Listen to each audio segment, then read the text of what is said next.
Instructional designers, trainers, and educators often refer to these three categories as KSA: knowledge, self, and analysis.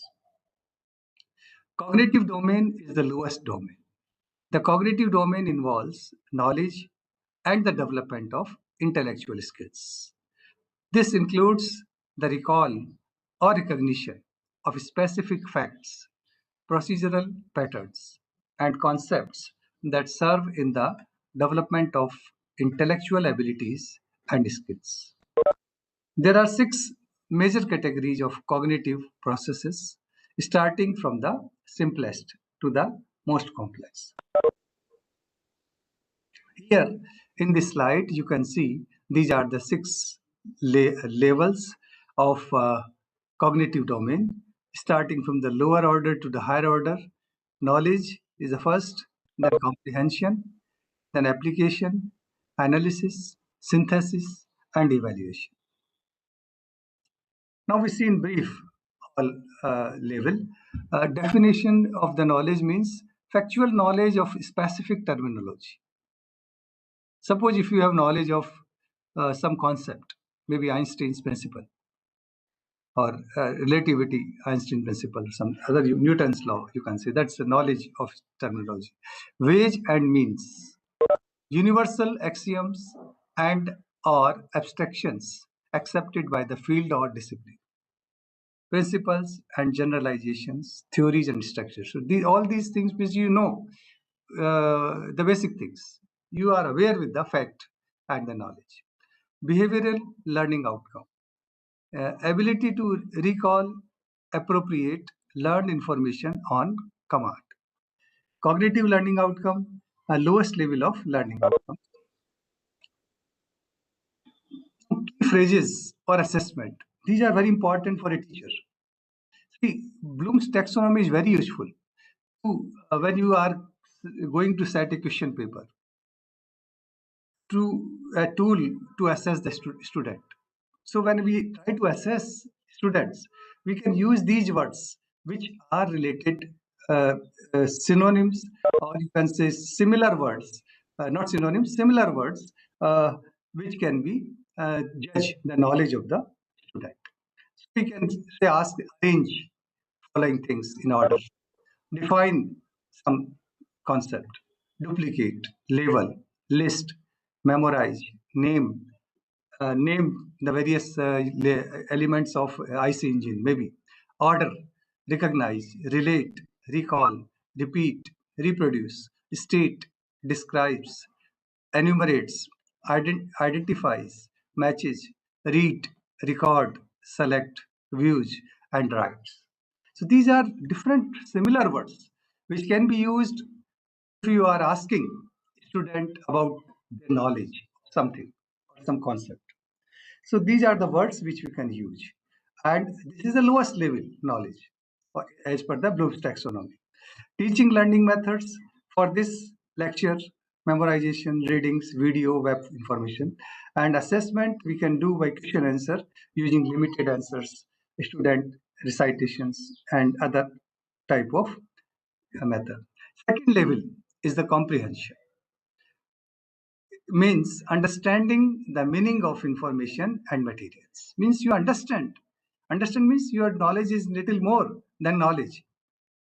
You have better than knowledge. Maybe you understand it well. Behavioral learning outcome, maybe being able to translate materials. So this is how we can judge.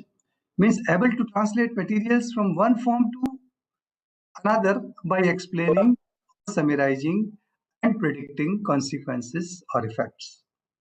So understanding means this. What we can judge as better understanding means by this translation from one form to other form. Cognitive learning outcome, it represents the lowest level of understanding and interpretation of rote factual information. Key phrases for assessment means keywords which can use for assessment or for this comprehension. Classify, cite, convert, describe, discuss, estimate, explain, generalize, give, Example, make, make sense out of paraphrases, restate, summarize, trace, understand, express, identify, indicate, locate, recognize, report, review, select, translate, and restrict. So these are the similar words which anyone can be used in your question to assess the comprehension. This again method may be reading, graphing, and organization, and assessment may be by oral assessment, by clickers, 1 minute paper, quiz, questions for convergent, limited answers, student presentations, demonstrations, any way we can assess. Maybe we can talk to a student, you can present on this topic, or you can judge orally, or you can ask question, quiz, whatever, written or verbal.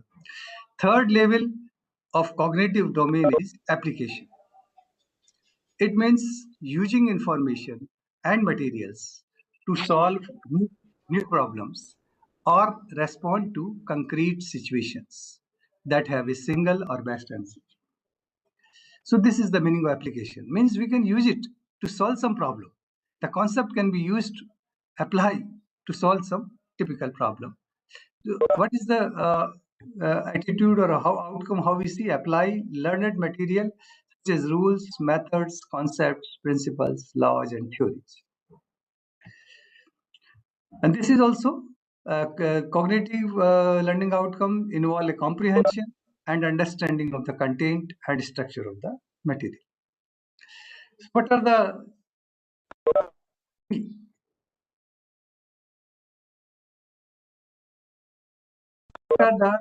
key word or similar words for application?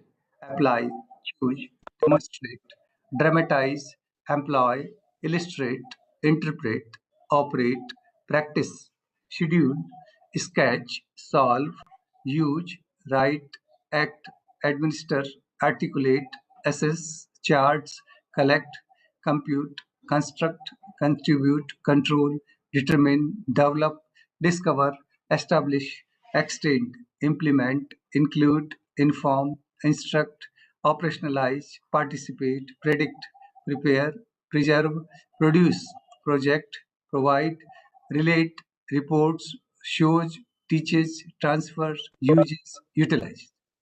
So why so many words are given? Because you can select any one as per your English grammar and whichever is fit to your sentence or to your topic. Now, teaching learning method for this application, we can give some case study, we can give some text problem, we can give some scenario analysis, we can give other way. So these are the similar ways. Assessment, maybe student presentation for instructor or evaluator, and maybe you can give these words, apply, use, solve, demonstrate, employ, problem set like this. Now, fourth level of cognitive domain is analysis.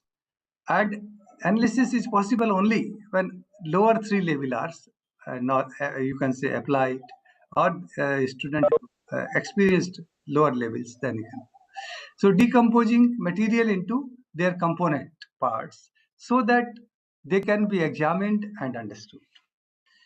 The student is able to develop multiple conclusions concerning the motives, causes, inferences, and generalizations that can be derived from the materials, component, part, and organization.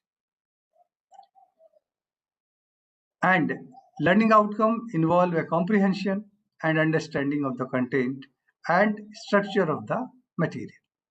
So this is the fourth level, and the word which we use in this are analyze, appraise, calculate, categorize, compare, contrast, criticize, differentiate, discriminate, distinguish, examine, experiment, question, test, break, break down, categorize, correlate, diagram, focus, illustrate, infer, limit, outline, point out, prioritize, recognize, separate, subdivide.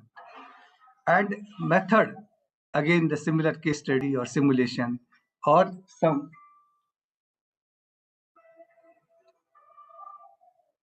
or some other method like graphic discussion lab can be used. Exam assessment, uh, maybe some online or some face-to-face examination, test, portfolio entries focused, or other ways, essays, clinical experiences in case of medical science, and student presentation. These are the assessment ways. Now, next level is a synthesis.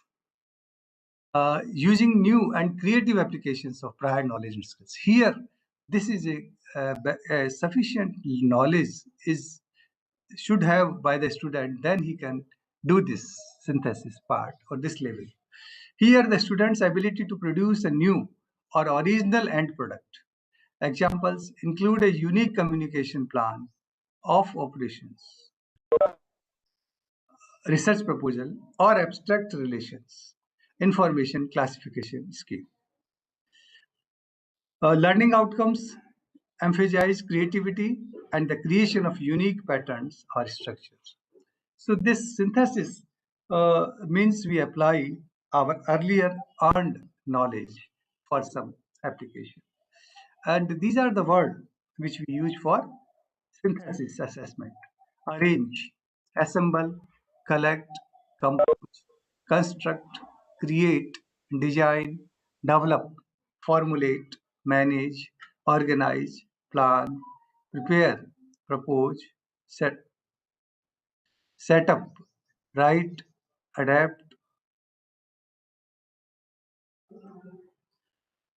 adapt, anticipate, collaborate, combine, communicate, complies, devise, express, facilitate, generate, hypothesize, incorporate, individualize, initiates, integrates, intervenes, invents, models, modify, negotiates, progresses, rearrange, reconstruct, reinforce, reorganize, revise, structure, substitute, and validate.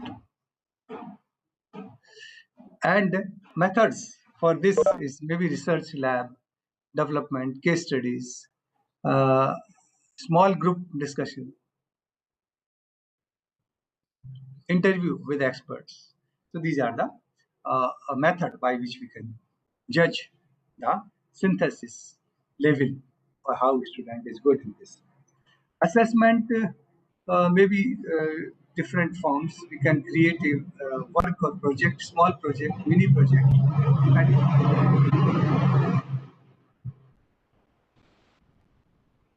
and the last level of cognitive domain of Bloom's taxonomy is evaluation. So here, judging value of material based on personal values or definite criteria, concerned with evaluating material to determine if it fulfills given purpose. Means we want to evaluate. Criteria may be internal, like organization defined by student, or external, relevant to the purpose provided to the student. Learning outcome, maybe student is able to produce an end product that fulfills a given purpose rather than being right or wrong. Learning outcomes, highest because it contains all other categories, earlier categories, and includes value judgments based on clearly defined criteria. Now, the key phrases for this level apprise, argue, assess, attach, choose, compare, defend, estimate, judge, predict, rate, core, select, support, value, evaluate, contrast, conclude, criticize, critique, decide, interpret, justify, and refute. Uh, this method we can use as a case study or a small group discussion, and we can learn that. Assessment part maybe evaluate, argue, assess, defend, judge, predict, rate. These are different words again. We can assess by these. Now, these are the, we have discussed till now, the cognitive domain of the and lowest level of the Bloom's taxonomy. Second domain is affective domain, which affect to the person. So skills in the affective domain describe the way people react emotionally and their ability to feel other living things, pain or joy. Affective objectives typically target the awareness and growth in attitudes, emotion and feelings. There are 5 levels in the affective domain, moving through the lowest order processes to the highest. Similar to cognitive domain, here we have 5 categories. Cognitive, we had the 6 categories. So, which are the 5 categories? Receiving, responding, valuing, organizing, and characterizing. These are the showing diagrammatic presentation, Bloom's taxonomy, and affective domains are these shown in the figure. Receiving phenomena, responding, valuing, and inter. So these are the different organizing and characterizing. Affective domain, for more detail, we can see awareness, willingness to hear, selected attention. Responding to phenomena means attend and reacts to a particular phenomena. Learning outcomes may emphasize compliance in responding, willingness to respond, or satisfaction in responding. Evaluating means the worth or value of a person. Value a person attaches to a particular object, phenomena, or behavior. This range from simple acceptance to more complex state of commitment. Organization organizes values into priorities by contrasting different values, resolving conflicts between them, and creating a unique value system. The emphasis is on comparing, relating, and synthesizing. Internalizing values means has a value system that controls their behavior. The behavior is pervasive, consistent, predictable, and most importantly, characteristic of the learner. We see now detail receiving. It is the lowest level of affective domain. Student passively pays attention. Without this level, no learning can occur. Like you people, I'm speaking and you are receiving. So receiving is about the student's memory and recognition as well. Example, maybe observe, be conscious, realize, be sensitive, attend, listen, discriminate, be alert, cooperative, cooperate, contribute, and volunteer. Second level is the responding. The student activity participates in the learning process.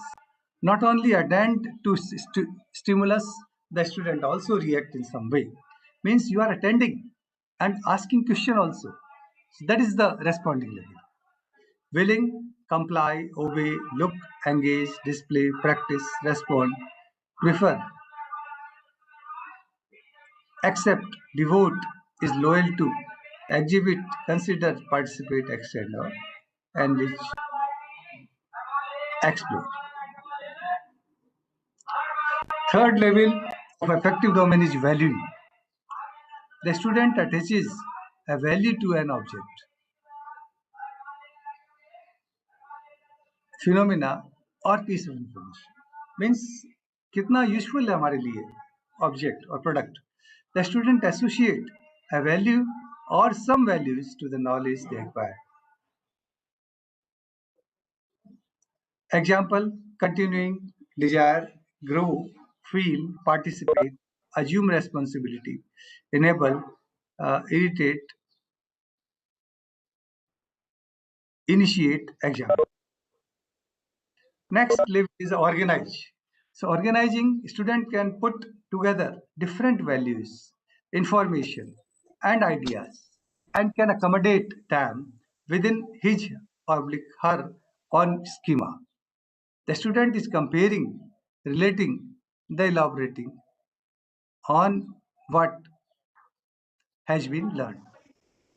So organizing is the next level, hard level, and here we utilize form judgment, relate, weigh, is realistic, judge, and regulate.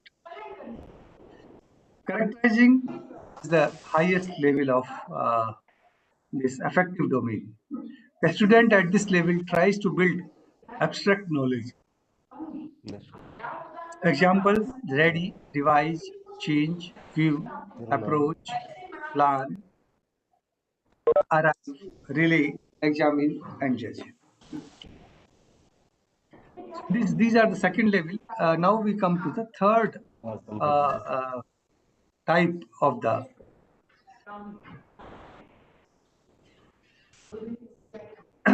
psychomotor domain is related with action based. Here we take action, we implement, we do it. So skills in the psychomotor domain describe ability to physically manipulate a tool or instrument like a hand or a hammer. Psychomotor objectives usually focus on change and or development in behavior and oblique skills. Bloom and his colleagues never created subcategories for skills in the psychomotor domain. This figure is showing the different levels of the psychomotor. So these levels are discussed here in this imitation. Include repeating an act that has been demonstrated or explained, and it includes trial and error until an appropriate response is achieved. Imitation means copy karna, repeat karna. Okay? So this is the first. Second is manipulation. Includes repeating an act that has been demonstrated or explained, and it includes trial and error until an approximate response is achieved. Precision is the next level. Response is complex and performed without hesitation. Next is articulation. Skills are so well developed that the individual can modify movement patterns to fit special requirements or to meet a problem situation. And last is the naturalization. Naturalization response is automatic. One acts without thinking. I, re- I request all of you to mute your system so that there may not be any disturbance. मेरा तबीयत भयानक। अरे कम से कम नाश्ता वास्ता तो करवा दीजिए। भोर से खटवा लिए, अब I भेज रहे हैं। request I request all of you to mute your system so may disturbance. Handwriting बना के हिंदी शुद्ध I think everyone should mute the system match so कर that रही हो क्या? it may not be any disturbance. To keep unmute, हाँ, sir. Jishnu I request all the participants, please mute your system so that we may not get disturbance. Yeah. The levels of this psychomotor domain are categorized like reflex, means objectives not usually written at this low level. These are reflected. Fundamental movements applicable mostly to young children like crawl, run, jump, reach, change direction. These are some for young babies, children who are having psychomotor. This perceptual abilities like catch, write, balance, distinguish, manipulate. Physical abilities means stop, increase, move quickly, change, react. Skill movements, play, hit, swim, dive, use, non-discursive communication, express, create, mime, design, interpret. These are various words add various categories, and this complete original Bloom's taxonomy. And as we have seen, it was revised in 2001 by one of the student of Bloom, and that is Lauren Anderson name. And another colleague is David Krathwell, revisited the cognitive domain and made some changes. They have made some in terminology in cognitive domain. They made these changes, changing the names in the 6 categories from noun to verbs, creating a process and levels of knowledge matrix and rearranging them. So that much they have done. Now we see updated Bloom's taxonomy. Originally, Bloom's taxonomy was one-dimensional with an exclusive focus on the knowledge domain. The current updated version, developed by Anderson and Krathwohl, reorganizes and highlights the interactions between two dimensions: cognitive processes and knowledge content.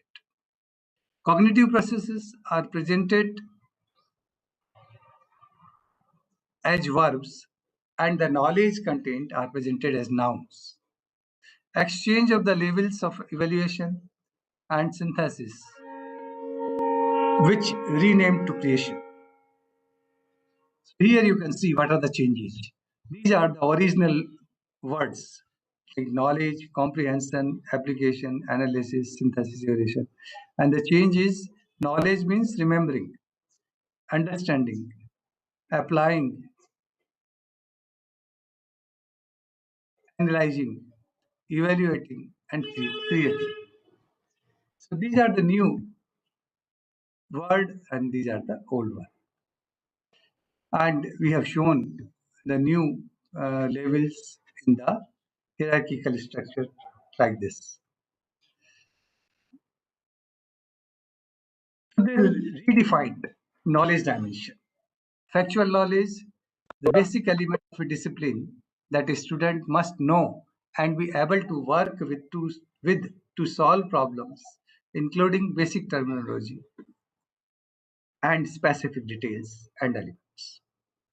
Conceptual knowledge, interrelationship between basic factual knowledge that demonstrate how elements work together. For example, classifications and categories, principles and generalizations and theories, model and structure. Procedural knowledge, how something is done, including the methods of inquiry, skills, algorithms, techniques, and methods needed to investigate, apply, or analyze information. Metacognitive knowledge, awareness and knowledge of one's own cognition, including strategies for learning, contextual and conditional knowledge about cognitive tasks and self-knowledge.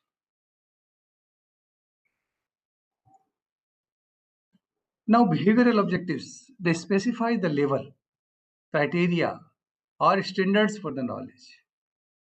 Skills, abilities, competencies, attitudes that students are expected to be able to demonstrate.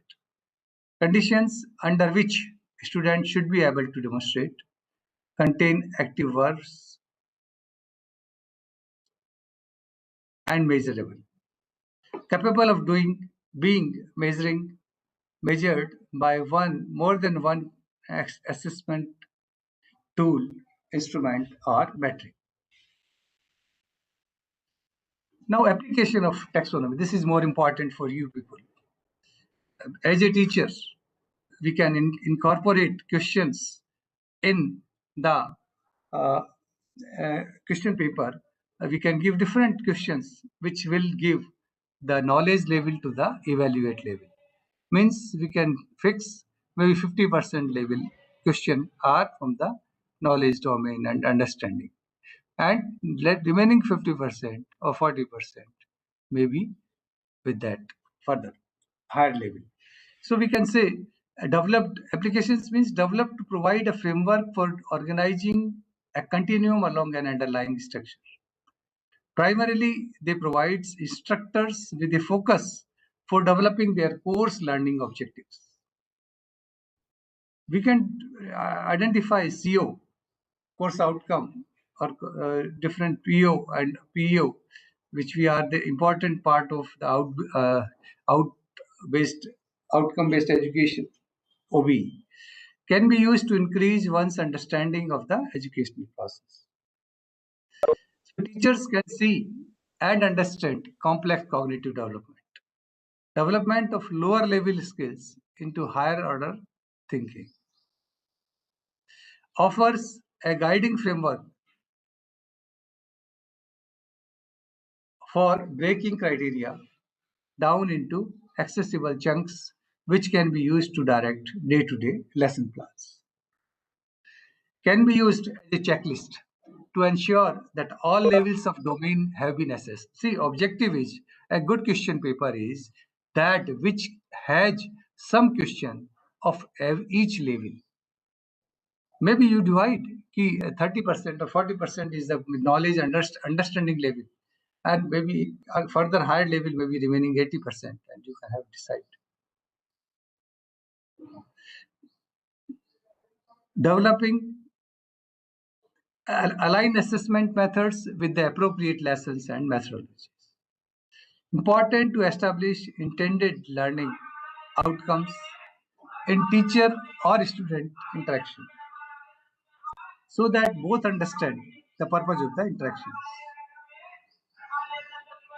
Developing intended student learning outcomes according to Bloom's taxonomy helps students understand what is expected of them. It helped teachers to plan and deliver appropriate instruction. It helps faculty to design and implement appropriate assessment tasks, measures, and instruments.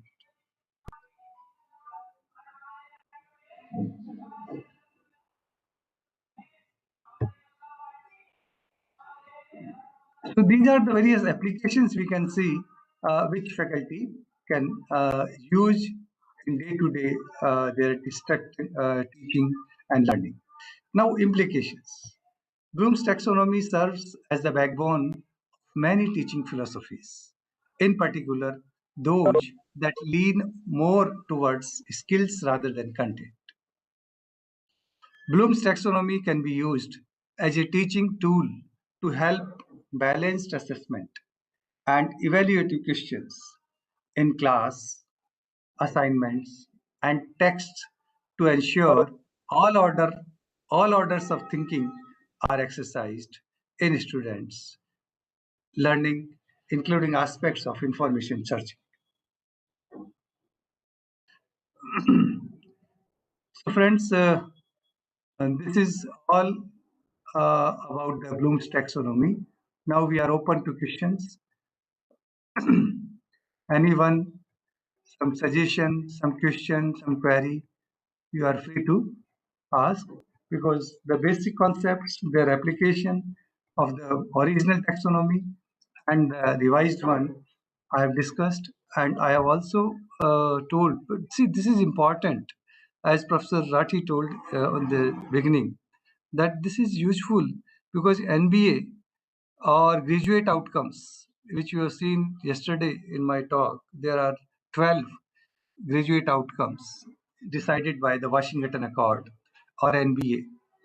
I have visited more than 50 institutes during NBA visit as an expert from Government of India, and I find that the faculty members have only superficial knowledge of outcome based education, because they may hire some consultant, and consultant may help them to prepare the SAR and submit the SAR to the NBA. But that is not. One should know clearly the CO, course outcome, program outcomes, and other POs, and how they map. That is important. So I have given a number of talks also on this COPO mapping and NBA this outcome. So Bloom's taxonomy is useful because when you set a question paper, it should not consist of all the numericals or all theories, or it may be the mainly we can divide our question paper in percentage wise that these cognitive levels of the six levels must be ensured. Some questions must assess them, so we can have such a question paper which is there. And another thing in NBA which is asked, they are asking also that which question is appropriate to measure which CO, which address which CO, course outcome. So this is the relevance and importance of Bloom's taxonomy. Thank you for patience hearing. I can hand over to Professor Rathi. Maybe if you have any query, you can ask. Wait for a few more minutes because Yeah. our session will be 11:30. But still, we can invite some questions Yes. from the participant. And my humble suggestion, you may take a request to all the participant is, please don't take it as a theoretical concept. These are most practical aspects of teaching. Your entire teaching methodology will make a complete change the moment you understand what Bloom taxonomy is. I just give a simple example and what I have been following this Bloom taxonomy. Say you are setting a paper. For setting a paper, first of all, we had to know the understanding of the knowledge on the part of the students, whether his knowledge on the particular subject is there or not. Say one part, say part one, set few questions, giving say 5 marks, giving 5 marks to each questions, 4-5 questions, just to understand the knowledge. Now part B, can up this knowledge 2-3 questions under these sections. For first things, time is very less because it carries only 5 marks. So the students will, attempt these 5, questions within the limited times. Total hours for the paper, to attempt the paper is 3 hours. He can divide, according to these things. No, and for second part, how he can apply whatever knowledge he has got it, how he can apply that knowledge. Now part C, which encourages maximum marks, say 80 marks allocating only on this part C, where analysis, whether the students is in position to critically analyze what he has studied, whatever knowledge he has got, whatever application he has got it. That is important. Is it right, sir? Yes, yes, you are absolutely right. Yes. Okay, I have some questions. Yes. Questions have asked in the chat box. How to identify Bloom's? You can see, I think chat box, some people have asked some questions. So I think we can answer. Like one question is, so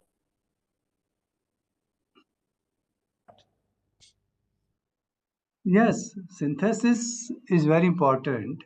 You can say कि construct a particular model of maybe any object, or you can say write algorithm of particular programming or say. So such questions are synthesis. This is the higher level. Okay, so in such thing, student can apply the basic knowledge and they are learning and creating a new product or assemble a new, you can say, model. That is a synthesis part. Like you in project, student project, we can say this is good example of synthesis.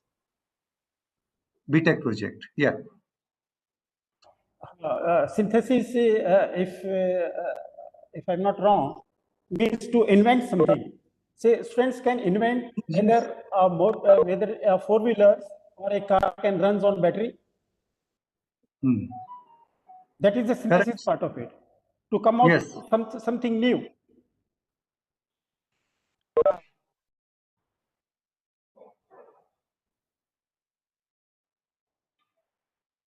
Any other query, please? And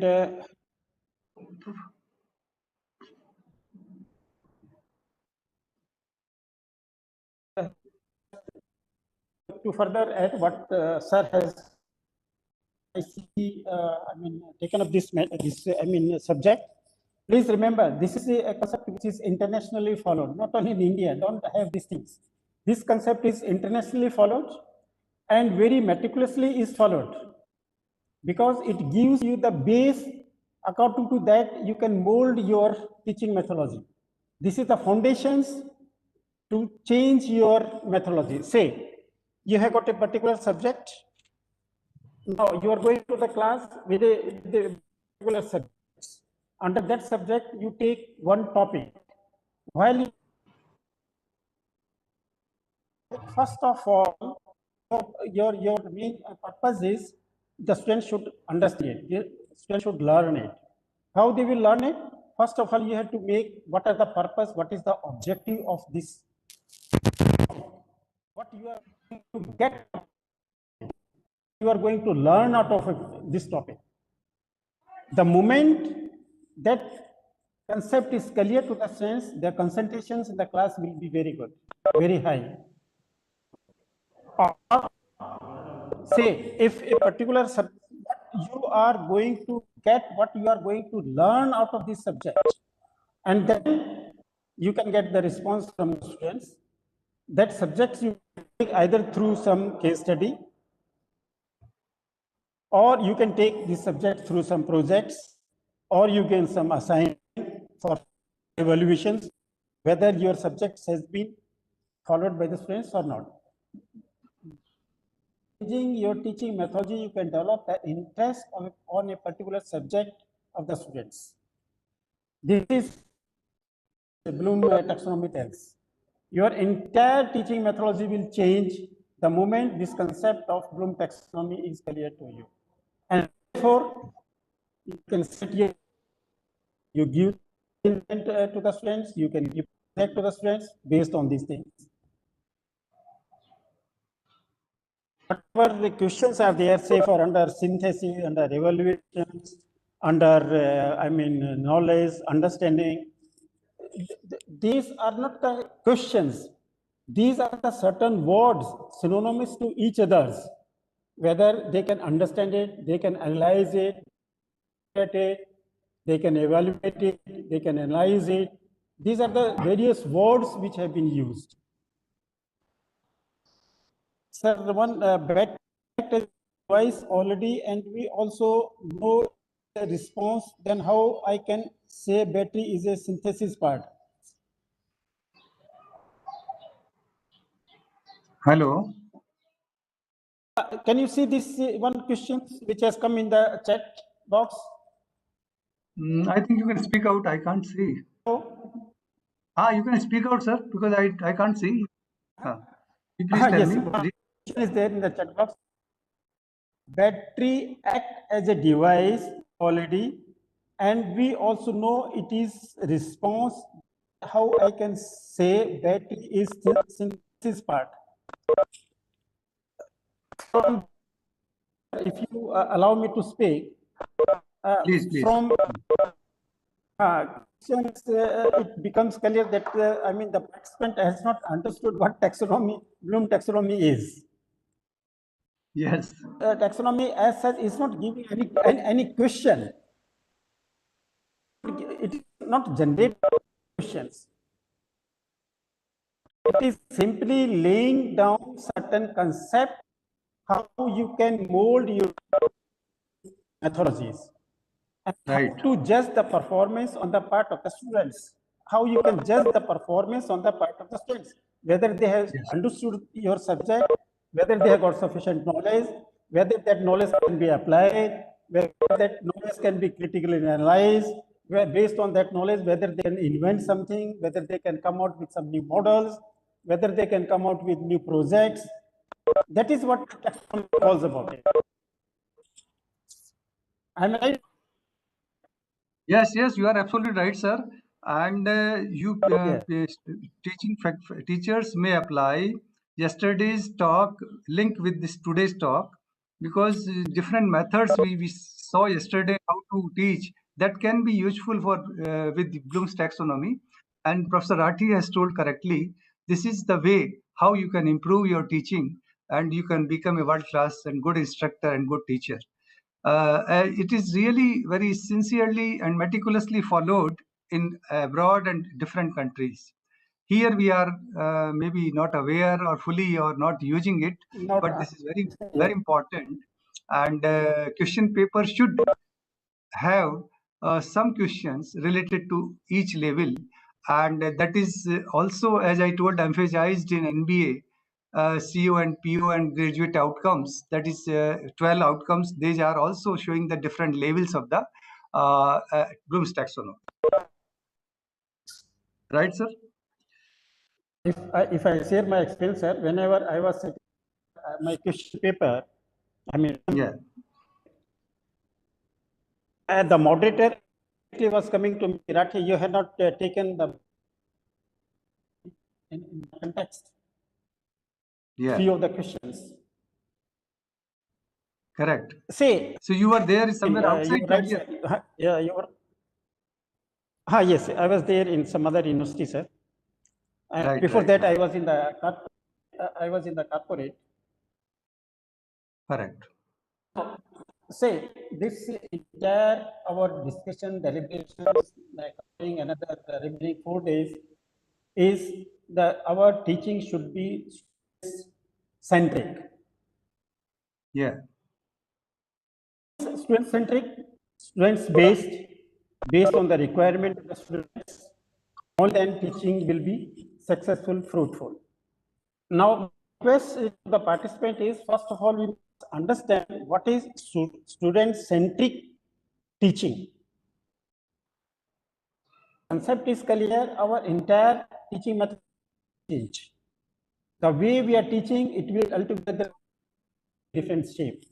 First, we must understand what is student-centric teaching, what is students' focus in teaching, and how is students based or it is not based. Student centric, students based, students focused, these are all interchangeable words. The purpose is that our teaching should focus on the students. How it can focus? Looking to the needs and requirement of the students. Now, how we can judge the needs part of the students? That is the important questions. Needs and requirement you can judge while on the first day when you enter in the class, take a course handout. I don't know whether some universities, colleges are following this course handout. Otherwise, we are regularly following it. Course handout. The broad entire syllabus that you are going to cover in a particular semester. Your first day becomes very, very important. You must inculcate the feeling amongst the students that this subject which I am taking is of very great importance.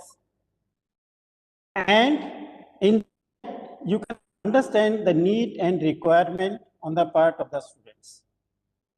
When I was going to the class, I put a question to the students whether you want to cover this subject based on the theory or based on the practice. And most of the students were coming out. These are all MBA students doing MBA International, MBA HR, these different subjects. And the students were coming out said we want practice-based sessions. Now, how a teacher can make a practice-based sessions? That is the you had to tailor your delivery in a way that it becomes practice-based. Practice-based, sir has also project-based study. Now, if I give a case study to the students one day before the class, they will go through the case studies. Next day, they will ask for certain questions. Say, for example, I was taking HR subject for motivations. Now, they do not know anything, ABC, what motivation is, but by studying this case study, they came to the words motivation. They came to the words performance appraisal. Here before, they have no idea. Now, when they go through the case, curiosity arises in their mind, and immediately they put in the question, sir, this motivation is not clear to us. Will you explain? Most will come with these questions. Now, given an opportunity to me to explain what motivation is, motivations, how, say, Maslow need hierarchy, which is the most popular theory of motivations.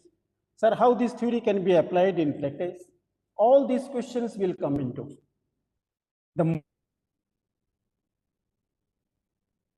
There will be learning on the part of the students. It becomes more practice-based learning. When you deliver your talks, you take the course handouts, you write down, these are the learning outcomes. To understand, to analyze, critically thinking, to make, I will understand how to make decisions. All these things will be your learning outcome. Say on particular subject on motivations, they know, they have understood the concept, they understood the various theories, what are various theories of motivations, and how these various theories can be applied in a practical situations. Now, while setting question paper, first part, what is motivations? You can ask from the students. So you can set another questions, how motivation under this situation can be applied. Now, under third situations, why some of the employees were not feeling motivated, why some of the employees were feeling motivated, critically analyze the situation, giving a part, some case or case like that depends of your question paper. So, my dear participants, don't take this Bloom taxonomy is a very theoretical concept. It is not a theoretical concept. The moment you understand and what are the different words are there, they are the different terminology. The same words, it can be used, different words conveying the same meaning can be used while you design your learning outcome.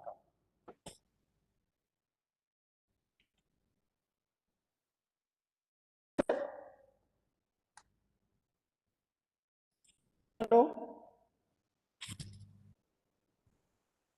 Sir, is there? Can I ask a question, sir, please? Professor Dangaj?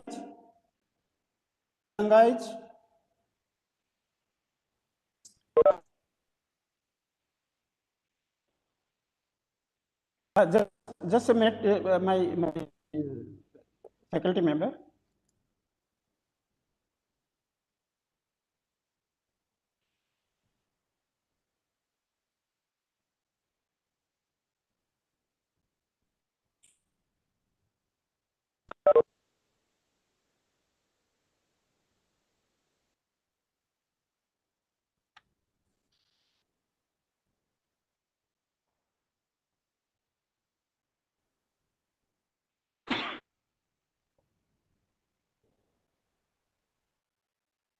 Huh?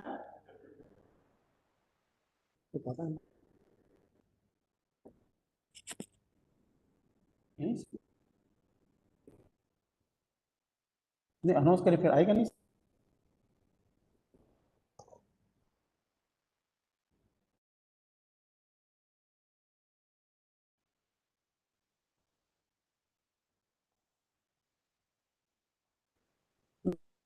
बोले अभी आएगा इसलिए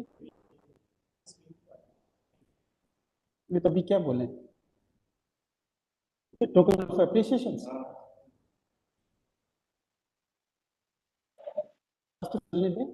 अभी यही बोल रहे but they are raising some question sir एक question है सर, प्लीज पूछ सकता हूँ क्या?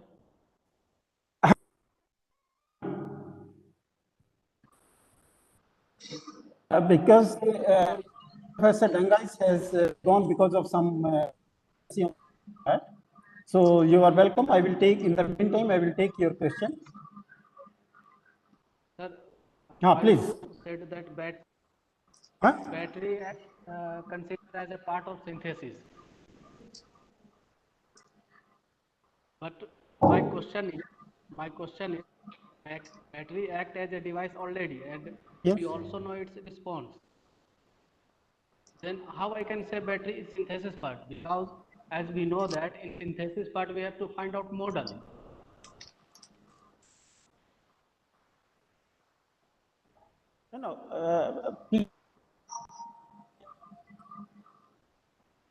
My again request is, whatever verbs, adjectives has been given under synthesis part, they are for you to judge the knowledge of the students. Synthesis parts comes, say, after knowledge, understanding, applications, analysis, and thereafter synthesis part come. And whatever two words has been given, 10, 15 words has been given, that is to judge the knowledge of the students. This thing, you can use any type of words. Question answer does not cover the Bloom taxonomy. Bloom taxonomy just talks about how the learning outcome can come from a particular subject. How to judge the knowledge, how he can apply the knowledge, how to judge whether he can critically analyze the subject which I have taught as a faculty member to the students or not. Bloom taxonomy talks on those things. Talk about how the battery can be synthesized, how it can be manufactured, how it can be applied. It does not talk on those things. Any doubt?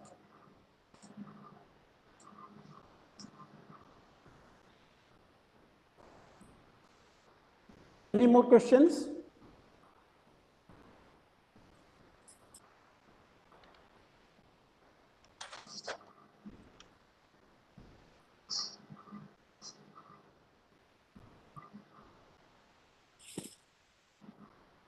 Hello.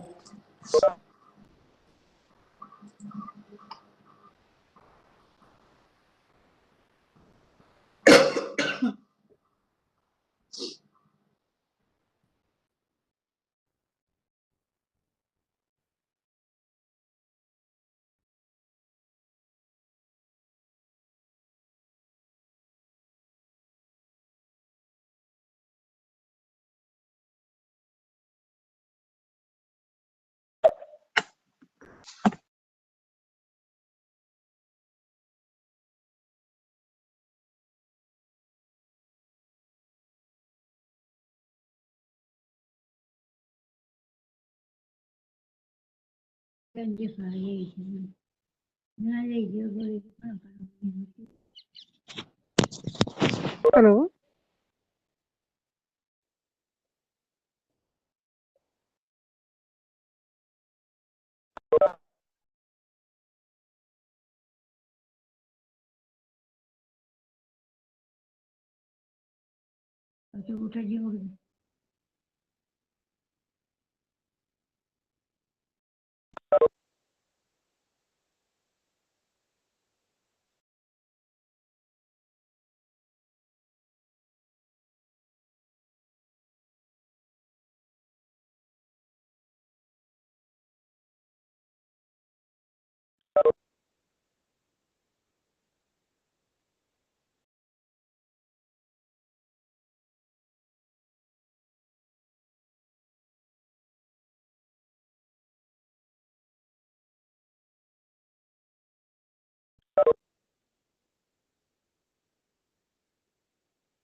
Topic which we have institution has taken, that advanced teaching methods. The purpose of advanced teaching methodology is not that some technology is coming and replacing the classroom teaching, or advanced type of some technology is coming. That is one part.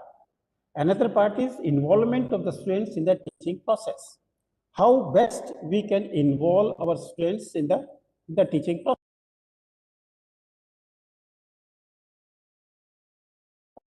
All teaching methodologies.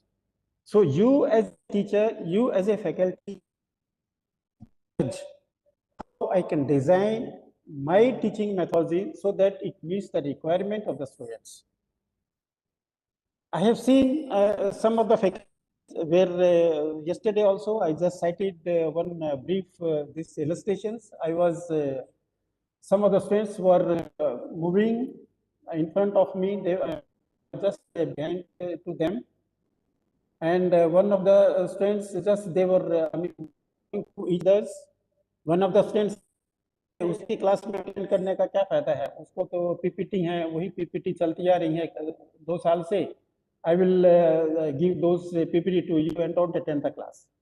So the things enters in the mind of the students, and the moment you change your teaching methodology, things will not happen. Students were also आपने जो पढ़ाया है PPT है वो दीजिए, I will not hand over part with my PPTs. That is not your considerations. The students let them have their own thinking. Otherwise, they will be completely dependent on the faculty. The teachers or the faculty members, the best judge which teaching methodology I should use to meet the requirement of the students. But please, again, I'm making the same statement. So you are the best to out with what is the research? Research is coming out with some new ideas, something novel.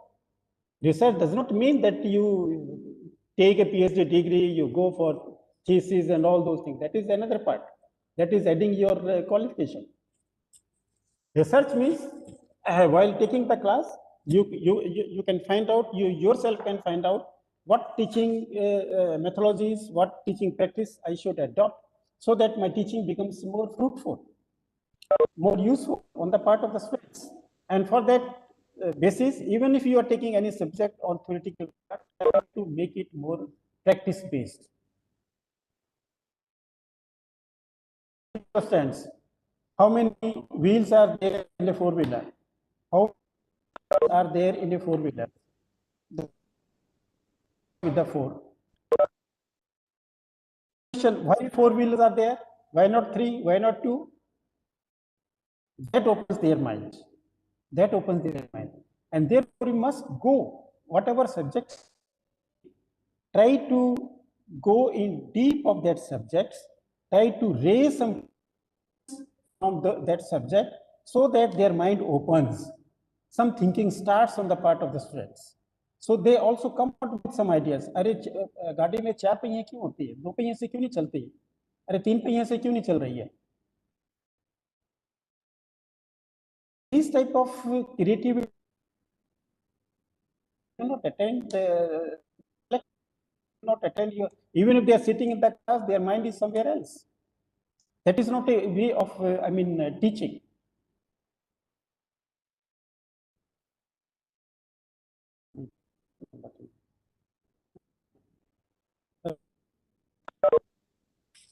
So with these words, because I also got in between also, I will be interacting to all of you. I'll be also sharing my teaching and my industry experience with you. And my humble suggestion is we go through this Bloom taxonomy. It was designed, coined, the idea was in 1956. And short of simply some concept, it is a practical concept and widely followed, not only in India, less known to you, but it is widely followed by all universities, internationally followed, because your entire teaching methodology depends on this Bloom taxonomy. And if you do not understand it, we can forward, we can some contact numbers, emails to Professor these things who was taking your sessions. You can again contact to him. He's also have got a very wide experience of teaching, very senior professor of MNITs, done a lot of research in these areas. You are most welcome. But my again mission, all of you is try to go through this Bloom taxonomy, understand it, and try to implement it, so that the skills, developments, and learning outcomes are there on the part of the students. So thank you very much for this first sessions. Our another session will start at 12:30, and we also put on record the sessions, delivery sessions, which Professor Dangais has taken. And we put on records a certificate of appreciations and a memento on behalf of Shankara Group of Institutions as a token of love, respect on both parts. And thank you very much. So we will be on our system by 12:30. Thank you very much.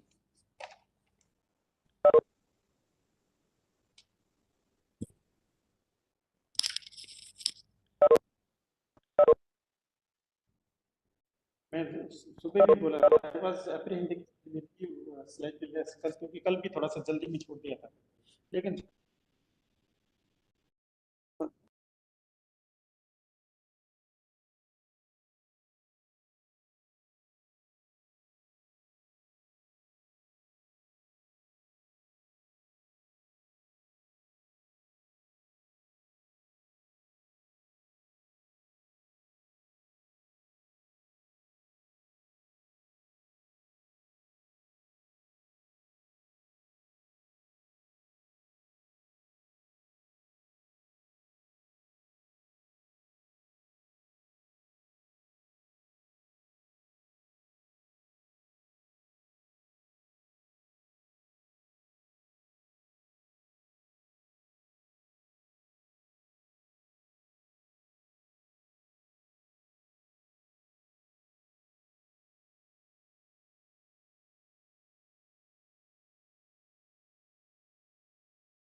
certificate of appreciation to Professor Dangait is from Institute of Technology.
Dr. Chitrakant Shahu? Yes, Hello? yes. Am I audible, Yes, sir? yes. Yes, audible, very much audible. Good afternoon, sir. I'm Dr. Rati from Shankara Group of Institutions. I'll be with you during the sessions and moderating. Okay, okay. Thank you very much, sir.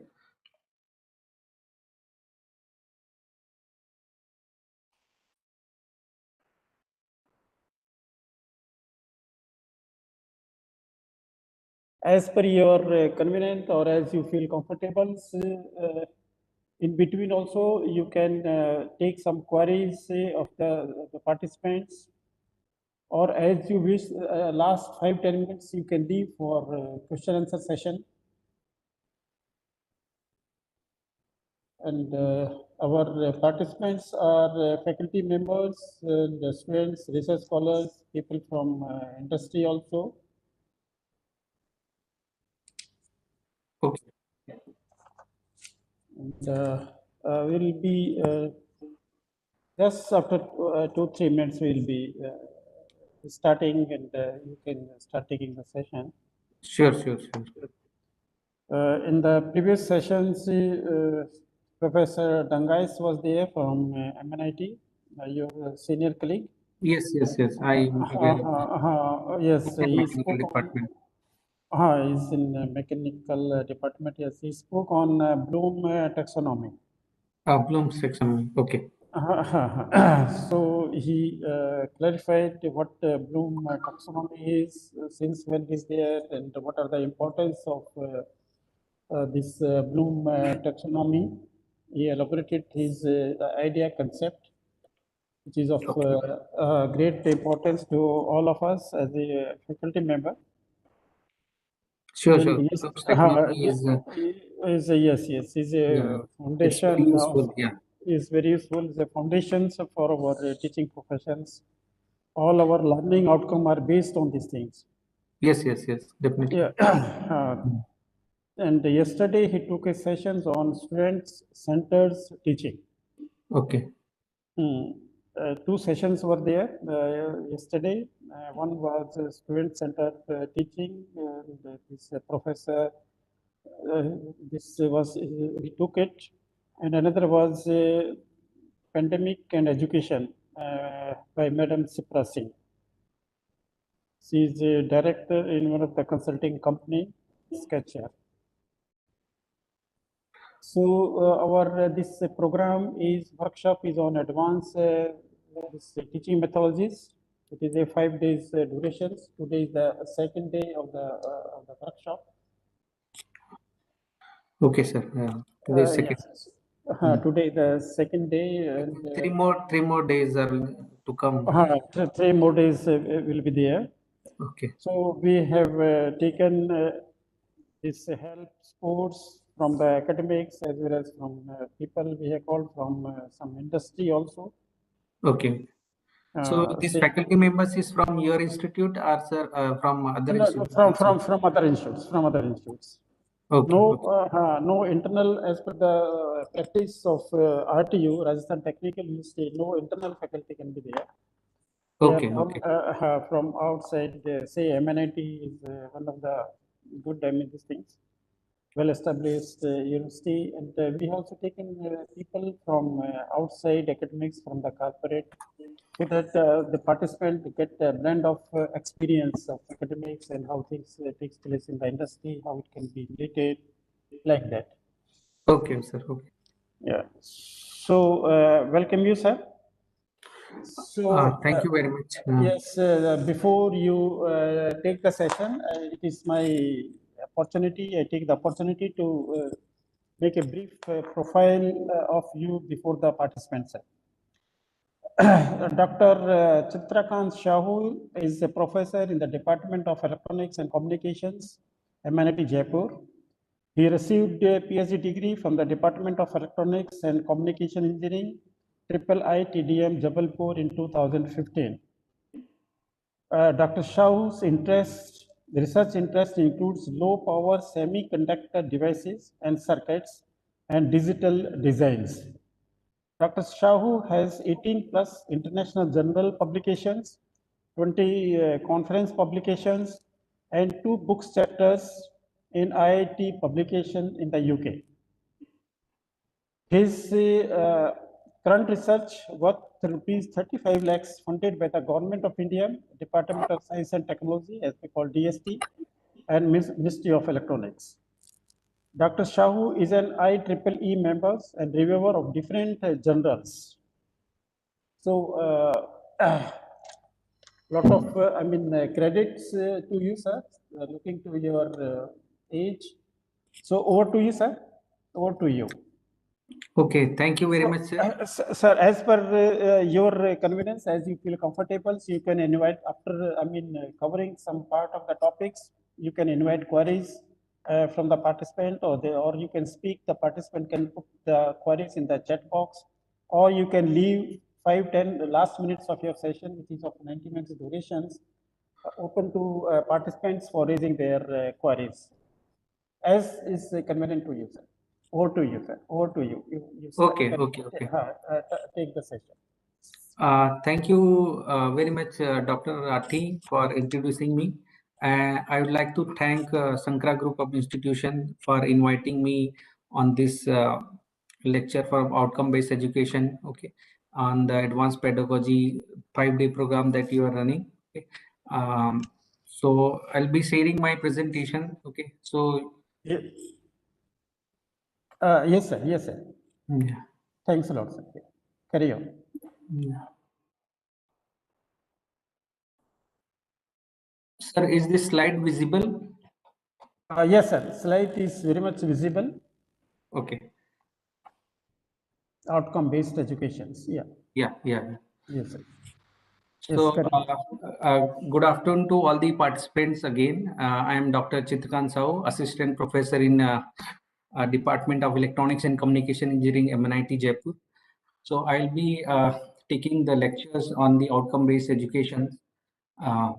So, these are my outlines of my presentation. So, briefly, I will discuss what is the concept of outcome-based education, why it is needed in current situation, and what is the OBE framework, what are the different outcomes associated with the outcome-based education, how do you compute these attainment of course outcome and program outcomes, and also some the important teaching pedagogy for outcome-based education. So this is the brief outline of my presentations, and then finally we summarize about the learnings at the end. So starting with the first slide, the introduction about the outcome-based education. So what is the meaning of outcome-based education? So in short, we write is OB. Okay. So OB is a process that involves the restructuring of curriculum, assessment and reporting practices in education to reflect the achievement of higher order learning and mastery rather than the accumulation of credit courses. So outcome-based education is very different than the traditional teaching method. So in traditional teaching method, we focus on the knowledge. So that is called the teacher centric. Okay, and outcome-based education are considered to be a student centric.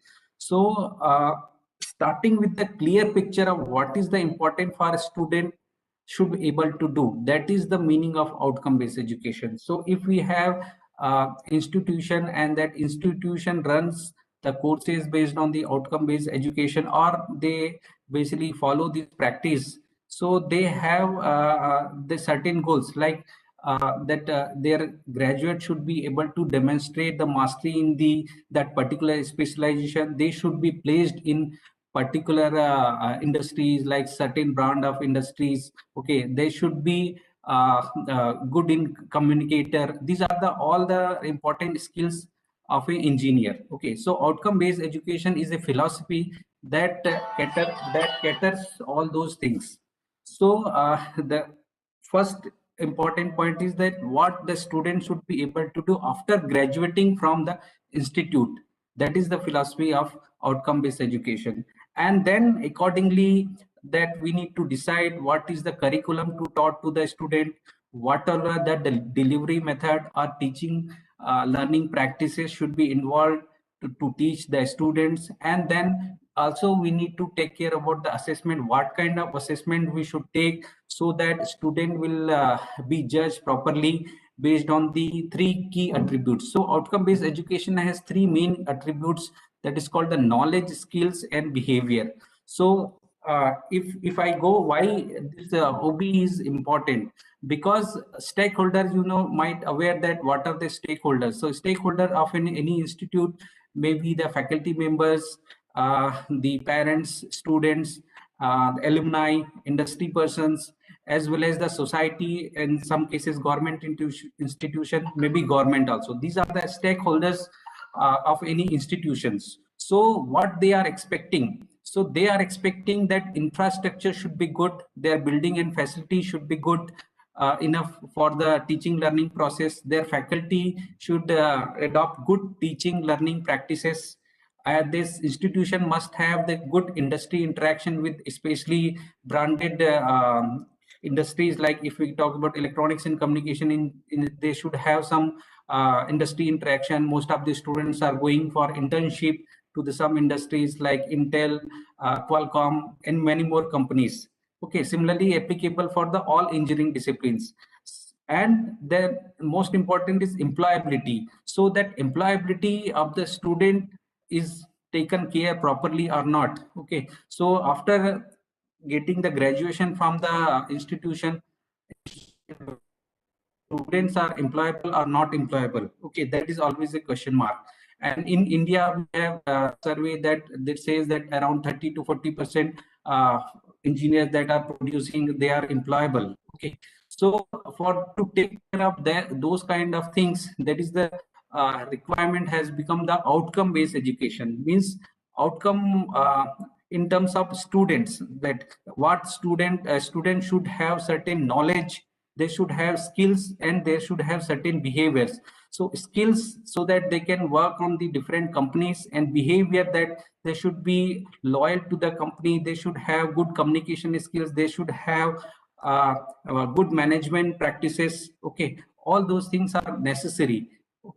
So whether the institution will provide all that necessary for a confident engineer of tomorrow, prepare a 21st century engineer. Okay, so these are the expectation from a stakeholders. So because of that, the outcome based education come into the picture. So another important thing is globalization. So nowadays, in compared to 20th century, 21st century, we are more global in nature, because we know in terms of connection through internet, we know what are the syllabus of the different universities, Oxford University, MITs, all those things. Okay, and there is a one body that called Washington Accord. That Washington Accord will take care of the graduates. They should have certain minimum quality maintained through accreditation process. Okay, so that then they are recognized to work in the different countries. Okay, so that's why it's make very important that we should practice the outcome based education. So main focus of the outcome based education is understanding fundamentals very well and learning new skills, competencies that work enable individual to cope up with the demand of rapidly changing workplace. Okay, so we should do the exercise regularly regarding the curriculum development as per the industry need. We need to update our curriculum, and what are the expectation from the students, those are coming recently. Okay, and what are the new upcoming fields are coming in the engineering domain. Accordingly, we should be prepared. Okay, and prepare global engineers who will have to we have some to solve some problems and shoulder challenges which are not even known today. So we have to make a good engineer that will basically help the society to grow more. Okay, so this is the philosophy of outcome based education. So let's go back and we'll see what are the limitations of traditional education system.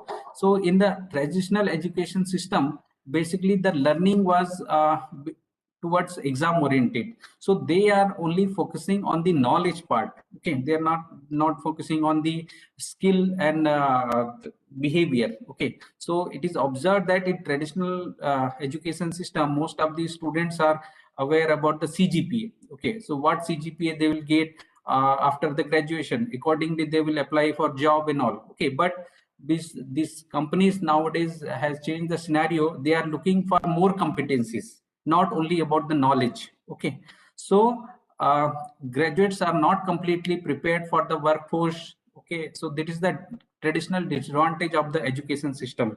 So lack of emphasis on the soft skills so needed in job. Okay, that is very much needed in job. Communication skills, interpersonal skills, analytical skills, okay, working attitude, all those are very important nowadays for getting a good job. Okay, so there is a survey conducted by the different employer, one of the employer, that I'm going to just list up the attributes, what are the expectation from a employer from a skilled engineer. Okay, they are looking for what kind of quality they have. Okay, so they required a good communication from the students. They required the integrity, honesty, teamwork skills, interpersonal skills, strong work ethics, motivation and initiatives, flexibility and adaptability, analytical skills, computer skills, organization skills, okay, detail oriented, leadership skills, self confidence. So such like there are 20 attributes are there. Okay, and in 20 attributes, if we go for a traditional teaching method, so that is a teacher centric approach where the teacher will deliver the lecture and student will grasp the things, and and they appear for the examination and they'll find out the grades. So they are mostly focus on the percentage and CGPA. Okay, but here you're looking into the number of different activity, you can say different attributes. There are 20 attributes required, okay, from a international company, okay, to hire any graduate. Okay, so that is why a need of outcome based education has been arise, and we are practicing in one of the practicing in most of the institution in India nowadays. Okay, so what is the difference between the traditional and outcome-based education? So traditional uh, uh, methods involve the planning, teaching, and assessment. Also, here student-centric approach also required planning, teaching, and assessment. But what is the difference? That their methodology are based on the transmitting the knowledge and understanding of ideas and values to the students, and their assessment is are based on the how well student have received the knowledge.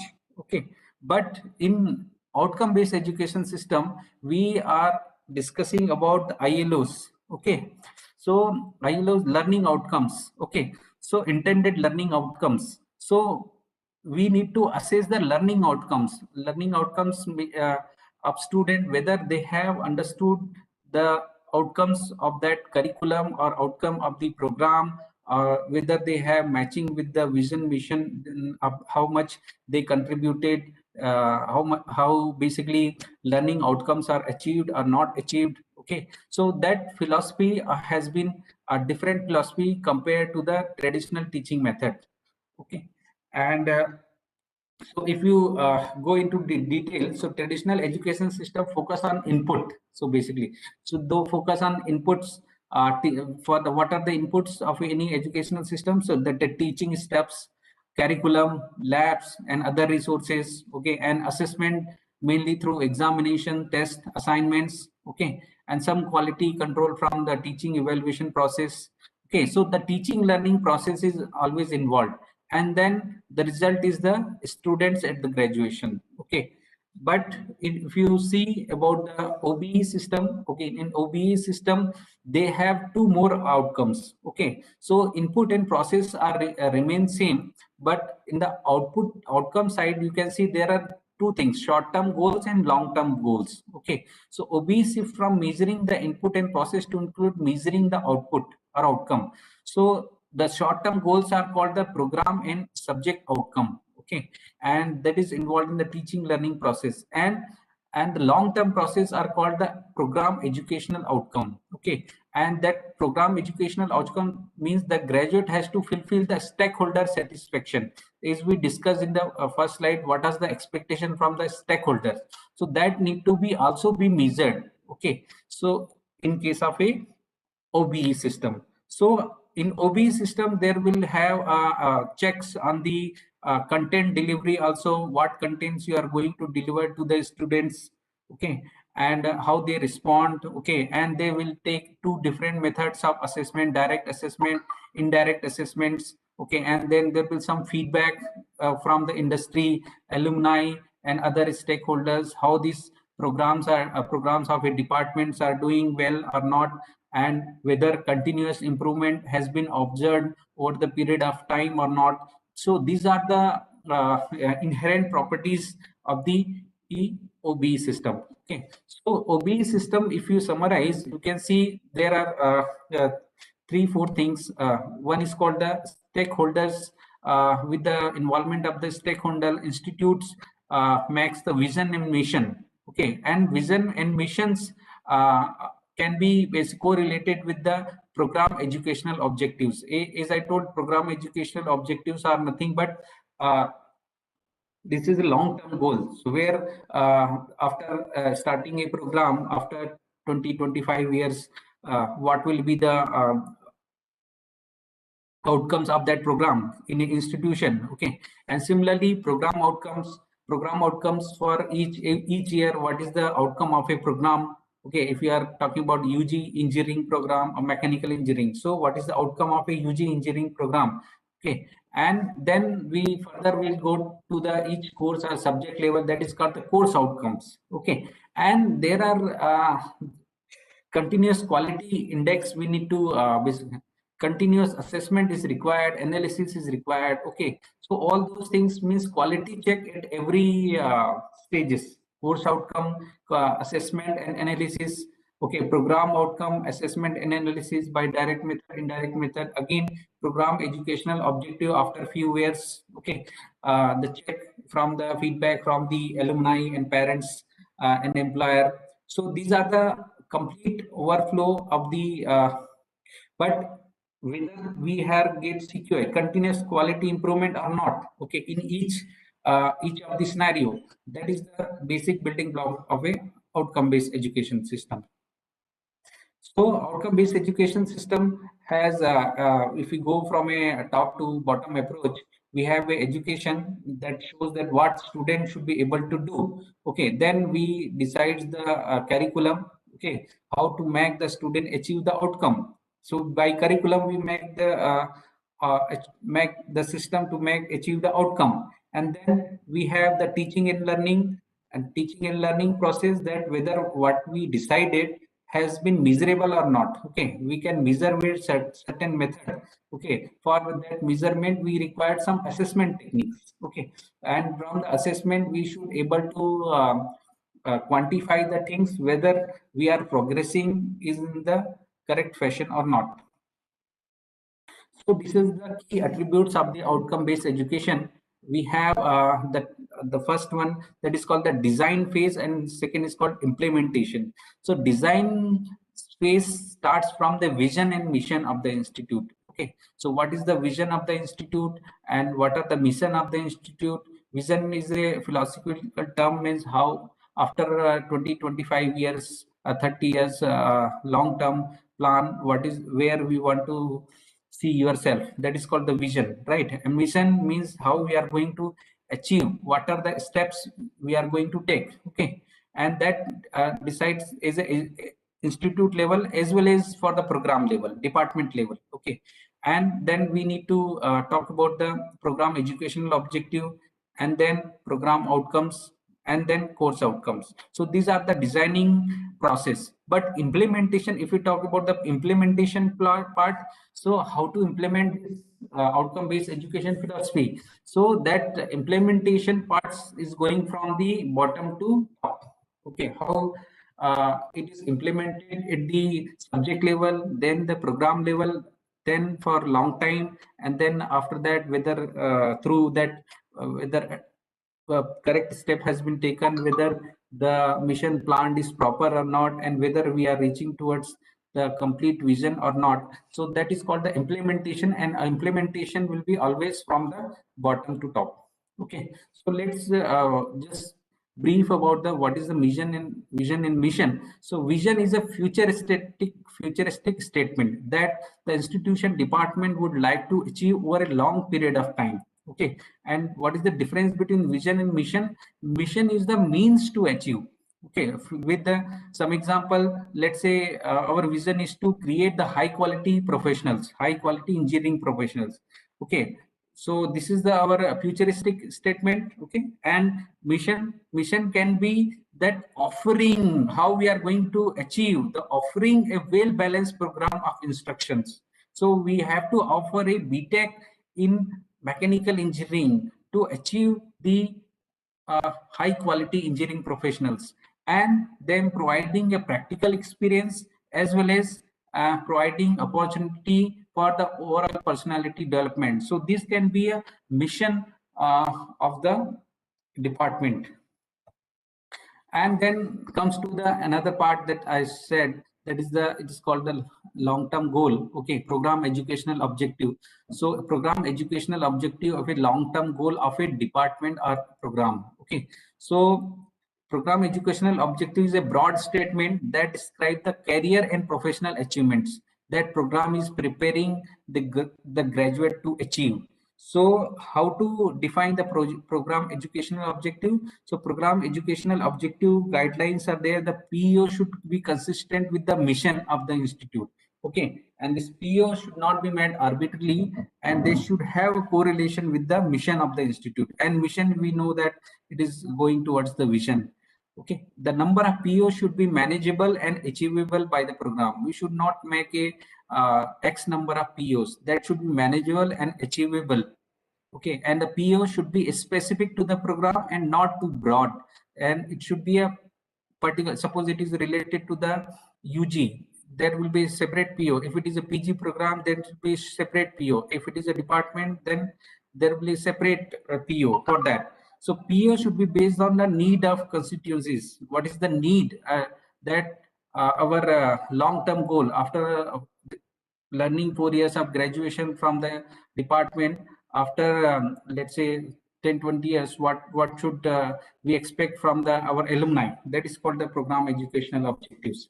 So the example of a program educational objective, the electrical engineering, I'm giving the example. So electrical engineering graduate will be employable in diversified sectors of the industry, government organization, public sectors and multinational corporations, and pursue higher education in electrical engineering or other field of interest at the institute of repute and high standards. So this can be one of the PO. Okay, and the graduate will demonstrate measurable progress in the field they pursue. Okay, measurable progress means suppose they joined as a assistant manager in some of the institute, but over the period of time they can be promoted to at the level of manager. Okay, that is called the measurable progress. So institute department should be in continuously touch with their stakeholder and monitor their progress as well, so that will be reflected as a outcome of the program.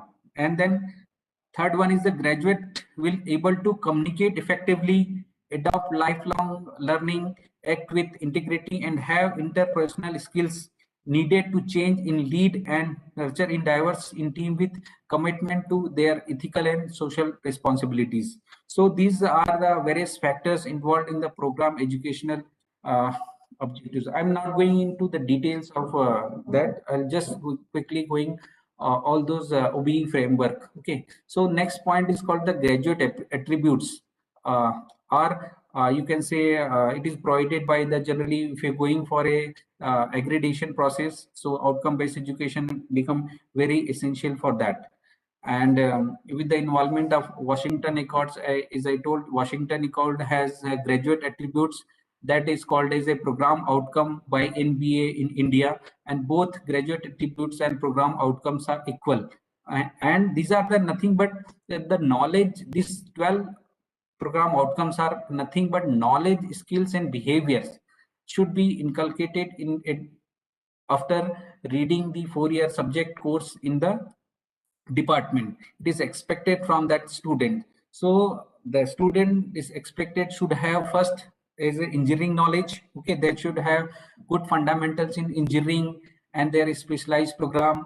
they should have they should have the capability of problem analysis, okay, and they should have, in terms of design development of solution, they should design some products, okay, in the relevant field of engineering, conduct investigation of complex problems, okay, they should independently conduct investigations, okay, related to what they have studied in the last 4 years, and modern tool uses, okay, whether these are the basically related to the knowledge and skills part of the student, okay. And then behavioral part, so behavioral part will consist of the engineering in society, what is after being an engineer, how it will serve to the society, environment and sustainability, okay, and ethics. So every engineer should have a practice the ethics, individual and teamwork. So every job, if we go by every job, we need is that we need to work as a team, okay.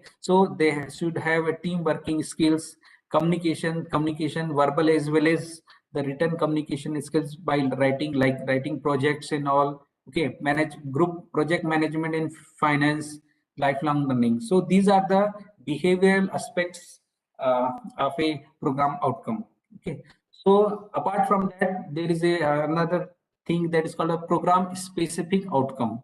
So what is that program specific outcome? So it is beyond the 12 uh, beyond POs, that is the program outcomes. So beyond POs, it is specific to the particular program, because the 12 number has been fixed by the NBA of India, okay. And if like it is called the USP, unique selling point of the program. Suppose MNIT has one program, electronics and communication engineering. So what is the unique selling point of that program? If we have some program in the RTU, so what is the unique selling point of that mechanical engineering in RTO? So that is called the program specific outcome, okay. And it is changing with respect to program, and especially it should be in 2 to 4 in number, okay, and must have process to arrive them, okay. And so there should be a proper workflow that how you have defined the program specific outcomes, okay, by some committee members, group of faculty members, and taken some feedback from the industry, some feedback from the uh, students as well as the alumni, okay, and some from the academic associates. All those things need to be monitored, and it has to be recorded, so that you come to the conclusion that this is the program specific outcome of a program for a engineering program. So program curriculum and other activities during the program must help the achievement of POs with the POs. So basically, ultimately, they are correlating with the curriculum. Okay, so they should be curriculum should be designed in such a way that this should cater about the program outcomes and program specific outcome. They should fulfill. That is why it is called outcome based education. Okay, the suppose examples of a program specific outcome, how it can be written.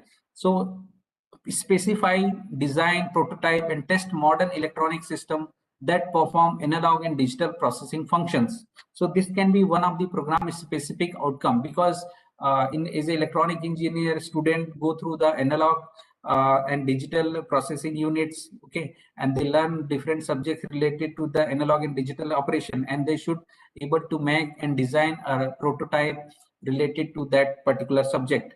And then second example, architect, partition, and select appropriate technologies for implementation of a specified communication system. So this can be another, because there are different communication modules they study in the fourth 1 to 4 year of their graduation, and they able to implement or make a good communication system after 4 year of study. So that is called the program specific outcome. Okay. And the lowest part of the outcome, that is called the course outcome, and this is very very important, and uh, every teacher should understand that what is the course outcome is, okay, because they are going to monitor these course outcomes, okay. And if and course outcomes will be directly correlated with the students, okay. And what is their performance in the outcomes that can be measured by a teacher, okay. So statements of observable student action that serve as a evidence of, like as we discussed, three things are important: knowledge, skills, and attitudes, okay. so acquired by a course. Okay, so these are defined in particular fashion, so generally they should be in 4 to 6 numbers. Okay, the key purpose that it has just to be a realistic chance of being accomplished within a semester. So this course outcome is for within a semester. Remember, I told the program outcome is for a complete program, but course outcome is for a particular semester, a particular subject. It can be it is for every subject, even for the laboratory course, project, seminars. All those should have a course outcome. Means what the student will able to do after learning the technical seminar, what student will able to do after basically doing the project, final year project, what is expected from them. So these are called the course outcomes. So, and the course outcome should be measurable. That is very, very important. They should not be just like a abstract kind of thing. They should be properly measurable. There should be a how we can measure those course outcomes that we need to take care as a teacher. So POs are attained through the program specific courses. Okay, so that is why program specific courses should have the course outcomes. Okay, so for example, one of the teacher has written these are the is a course outcome: CO1, CO2, CO3, CO4, and CO5. In most of the cases, they have written is understand the knowledge, understand fundamental, understand role, understand basically laser physics, understand theory of. So understand. He has written all the cases understand. So this is not a good practice of writing the course outcomes. So we need to think about in terms of Bloom's taxonomy. Okay, so as we you have already had a lecture in the Bloom's taxonomy, so you might be remembering the higher order thinking. What are the higher order thinking? That applying, analyzing, evaluating, creating, right? So the first two lower levels are the understanding. So if I write the course outcome only related with the understanding, then how I am going to achieve the higher order thinking in that particular subject we are teaching, right? So we need to frame these course outcomes related to the course in such a way that at least we should if it is a lower level courses like first year, second year, then we can go up to 3 or 4 levels. Okay, and then if it is a design level kind of thing, okay, involved in the subject as well as a project, so that they can go up to the higher level thinking, that is up to evaluating and creating. Okay, so for example, this is very, very important. Okay, for example, let's say we talk about electronics engineering, we studied about the Kirchhoff current law. Okay, so Kirchhoff, what is the definition of the Kirchhoff current law? That algebraic sum of the current reaching at particular node should be equal to 0. Okay, that is, so this is the statement. Then if students remember this statement, that is called the remembering part. Understanding means the that if in a particular node some of the currents are the outgoing nodes, some of the current are incoming nodes, right? Because the current is because of the electrons, and electrons cannot be at the certain point. Flow of electrons are called current, incoming current, outgoing current. So this is that is called the understanding of the concept. Okay, and then applying. So if they go to the lab and do some experiment on the electronic circuit, okay, and they observe the Kirchhoff current law in that particular circuit, that is called the applying. Okay, analyzing example is that suppose in a laboratory it is a given problem that this is network is given to you. Find out the current in particular specified branch with 4 ohm resistor. Okay, so that particular value, a particular branch has been assigned. So they will analyze the concept of the Kirchhoff current law in every branch, and then we'll able to say that what will be the current in the 4 ohm branch. Okay, and this is called analyzing. And then if you go further, evaluating. So evaluating means if we say give 3 net, instead of giving 1 network, we'll give 3 networks. So if we give 3 networks, then they ask to evaluate that, find out what is the resemblance of this Kirchhoff current law in the 3 networks, how they are affecting these different networks, and which network is considered to be optimum design for in terms of a Kirchhoff current law. Okay, all those things are come to the evaluating. And then last point is called creating. So creating means they come up, a student after doing some exercise in the practicals, they come up with a new design, a new circuitry where they apply their own knowledge. That is called the creating stage. So these different understanding are required. So our course outcome should map to all this Bloom's taxonomy. Okay. So if you write only understand related problems, is we discuss in the course outcome, so there should be no mapping. So we also have to look the program outcomes. As we know that the first program outcome is related to engineering knowledge. So engineering knowledge says that apply the knowledge of mathematics, science, and engineering. So it is related to apply, not only related to remember and understand. So if you see, if you have written the course outcomes related to remember and understand, that means there is no resemblance with the program outcomes. So ultimately our course outcomes should map with the program outcomes. Otherwise there is a no meaning, right? So that is why if you write apply knowledge, then it can be easily correlated with the program outcomes. And then if you say that the Bloom's level is analyzed, then it can be written as PO2, problem analysis.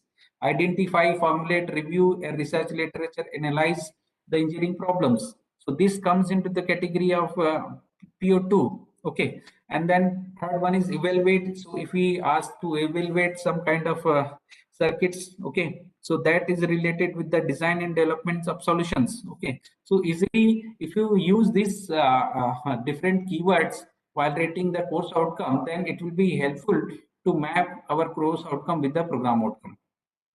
So this is the what is the structure of a course outcome, what should it is expected, how it should be written. So it should have an action word that identify performance to be demonstrated. So what performance it is expected, then it has to be a action work. So then we should have a learning statement also. Okay, so learning statements that specify what learning will be demonstrated in the performance. Okay, so examples of the good action verbs, these are some examples of a good action verb: compile, identify, create, plan, revise, analyze. So all these things we can borrow from the Bloom's taxonomy. Okay, so some of the examples of the course outcomes, let's say strength of material is a one subject. In that there are some course outcomes are written like that. So apply the law of physics, let's say Hooke's law, to compute the different types of responses, stress and deformation in given material. So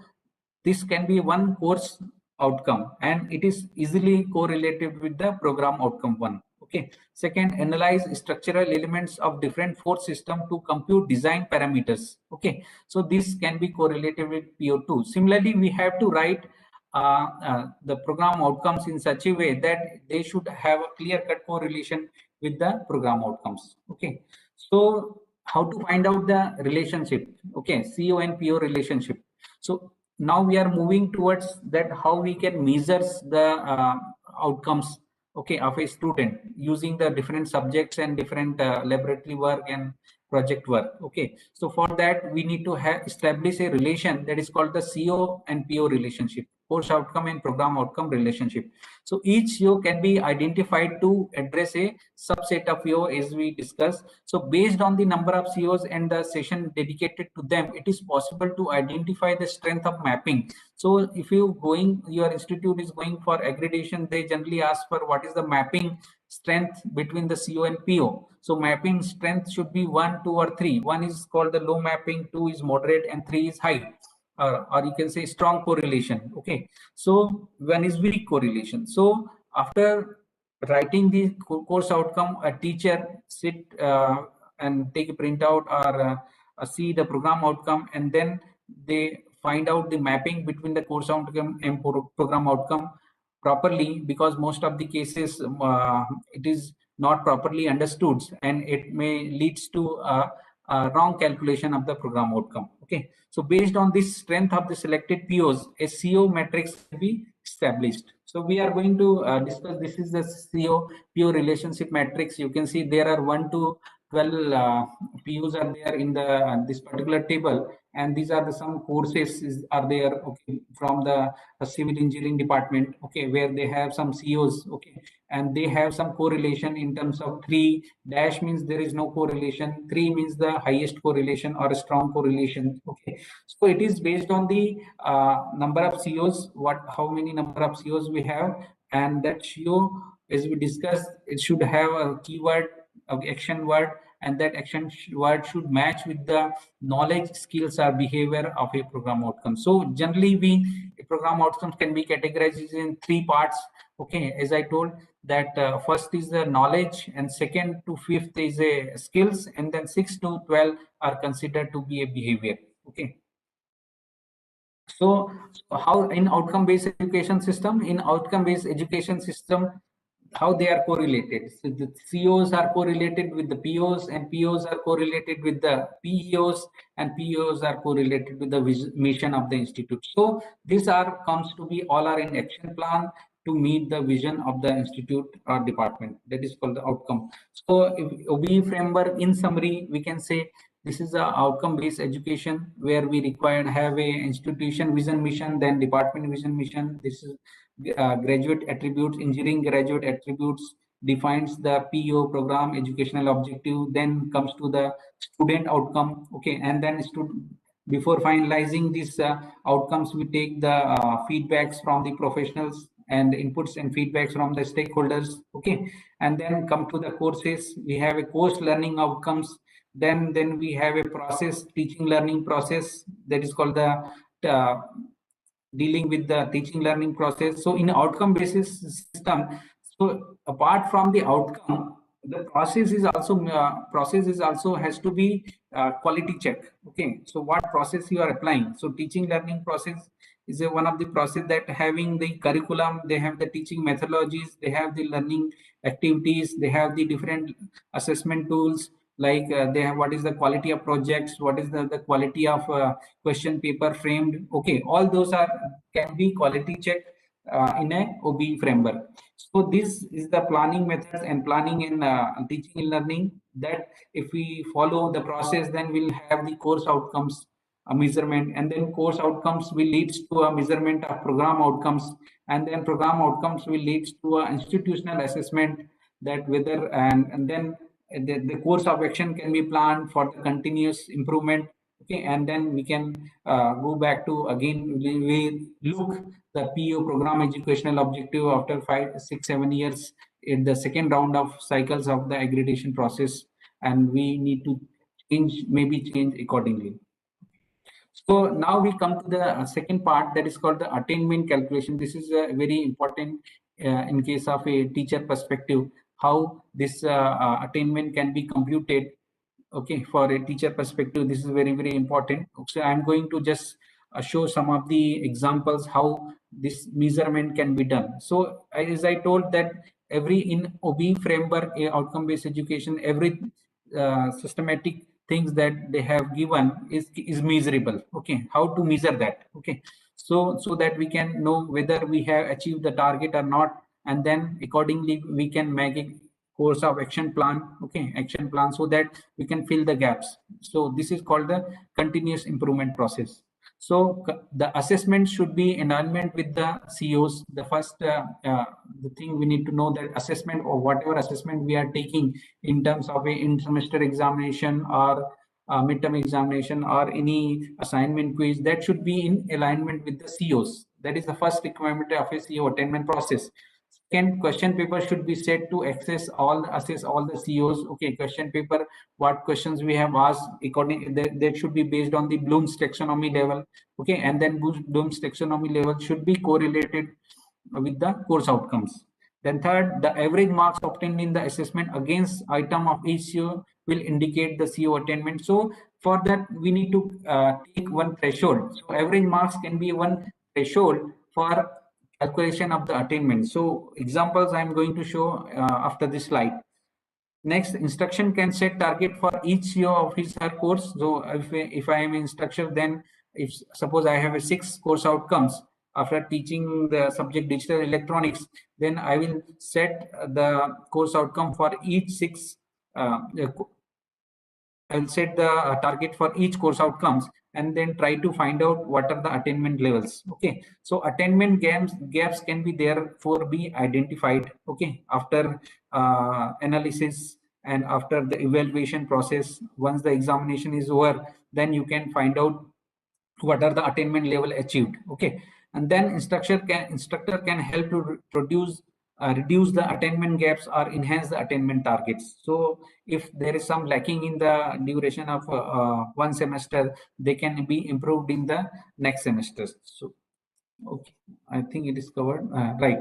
So for how to do the calculation of a course outcomes, so for that we need to understand what are the assessment methodology we have. Okay, program outcome and course outcome can be that modified, and we can see here that what are the assessment method for the program outcomes. So program outcomes may have the direct tools as well as indirect tools. Our CO course outcome may have direct tools or indirect tools, right?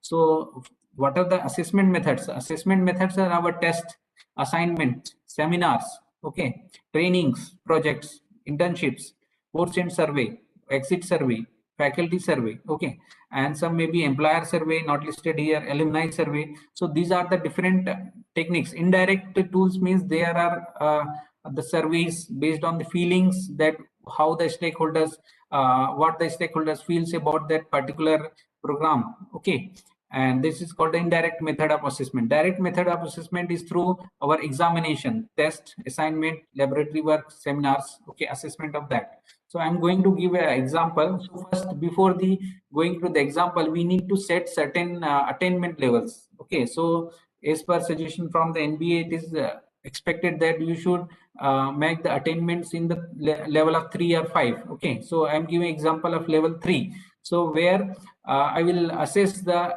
student performance in terms of CO, not in terms of CGPA. Okay, so remember this, we are in terms of CO, if you make, so there will be 3 attainment levels. So here I am considering this the level of attainment is 3 only when more than or equal to 60% student achieve the above average marks. So I am considering average marks as a threshold marks, okay, considering all the examination, okay, including midterm, continuous evaluation, quizzes, and in-term examination, okay, and if they achieve a certain percentage of student, like 60% of the student achieve above average marks, okay, for a course outcome, okay, then we'll consider as attainment is 3. Otherwise, if it is range between 50 to 60%, it is attainment level is 2, and if it is less than 50%, then it is considered to be attainment 1. Okay, this has to be decided by the teacher or maybe at the department level. Okay, so and also according apart from the threshold, we also need to decide the what should be the target attainment. Okay, the target attainment here mentioned is the 60% of the student must achieve above threshold marks. That means we are targeting level 3. Okay, so I am as a teacher, I am targeting level 3, but we need to see whether I achieve level 3 or not while doing the computation process. Okay, so this is the summary sheet that the CO attainment can be achieved for the different COs. So COs can be from ranging from 1 to 6. Okay, and we need to see that percentage of student achieve above average marks. Okay, so above average marks we compiled the marks from the midterm, interim, okay, and all other exercise. Okay, let's say it is marks of 100. Okay, and we have to categorize it the CO wise. Okay, so then I computed that 50% of the student only attend the CO1, only 45% attend CO2, and so on. So what will be my attainment level? So accordingly will be the attainment level. Okay, and then I set it the attend or not. So I set target as a 3. Then if I get a 3 in, let's say, in semester examination, then I can say it is a attend. Otherwise, I will consider as a no attend. Attainment is no. Then I need to make some changes in my lecture plan, maybe for the next semester, that why students are not able to achieve the attainment. Okay, why the average marks is going low, or why the student's performance is weak. Okay, I need to identify the weak students. Okay, then accordingly I can modify my lecture plan for the next year. Okay, and some topics, maybe some students are, most of these students are not performing well, so I will take a few hours more in that particular topic. So this way I can make an action plan for the next year. Okay, so after the CO attainment, we come to the PO attainment table. So as per the process of outcome-based education, you can see there are 12 POs, and we have the complete flow of the courses. So that can be 30 to 40 courses in a engineering program. So we need to list down how the attainments has been happened for the all the courses. So we just give an example of a one course. This is the CO attainment of a one course. Similarly, we have to do it for all the courses. Okay, this is the table. This way you need to make the complete table for the attainment. That will give only the direct attainment, and indirect attainment can be calculated from the different surveys, as I told. So I'll give example of how to conduct survey in the next slide also. Okay, so the how to calculate the PO attainment. So PO attainment is a particularly for that we need to map a course first. Okay, as I told, the CO to PO mapping is very important. Okay, once you attain the course outcome, then you can attain the you can calculate the attainment of a program outcome only if we have a correlation. If there is no correlation, you cannot compute that, right? So the PO attainment, they will be based on the attainment levels of the direct and indirect. Okay, and if you talk about the weightage, 80% weightage is given to the direct assessment and 20% weightage is given to the indirect assessment. Okay, indirect assessment will be based on the surveys from the students, largely employers to the some extent. Okay, and some maybe alumni. Okay, and program may have different weightage with appropriate justification that this 20% weightage given to different stakeholder surveys. Okay, so how to calculate the PO attainment? So PO attainment can be computed by very easy processes there. If you have a mapping level, okay, let's say if you have a mapping level of 1, okay, and CO1 is attained as 3, so 3 multiplied 1 divided by maximum level of attainment, that is 3. So PO1 attainment comes out to be 1 because the CO attainment is 1. So if the CO attainment is 3, then PO attainment will also be 3, right? So this way you need to compute the attainments for the different courses. So here we have given example of a different attainment. Let's say the attainment from the for the PO1 is for the course 201 is 3. Okay, 302 is 2, 303 is 1, and 401 is 3. So we are taking example of a 4 course. It can be a 30 to 40 course, okay, including seminar, laboratories, and major projects. So then attainment level will be summation of the levels divided by the number of courses. So in different courses, we have different attainment. For a one, that is called the knowledge.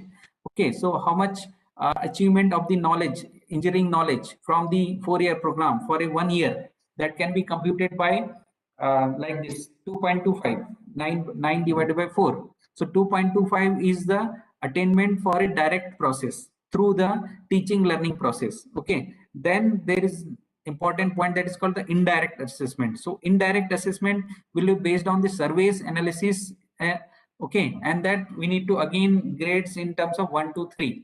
So if let's say from the surveys I got the attainment of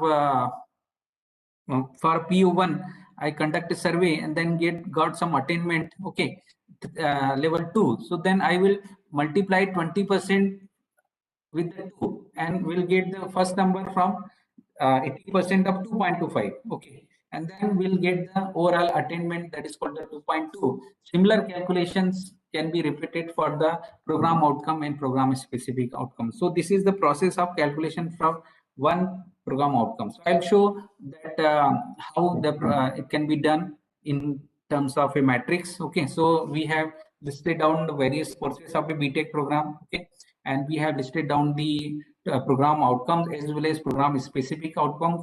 So here we are mentioned the numbers as a, these numbers are nothing but the mapping levels. Okay, and after mapping levels, and this bracket one is the attainment calculated is per the process of CO attainment and then COPO mapping and then PO attainment.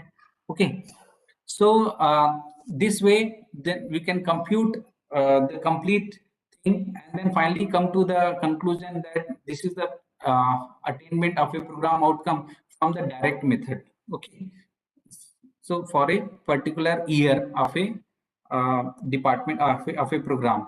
Okay, so it has to be exercised for at least for 3 years if you are going for a accreditation process. Okay, so this is the example of indirect survey. So indirect survey we can take in terms of direct PO, that you can give in terms of questions framing, and whether they say that it is strongly agree or average. Okay, the levels you can give for all the POs.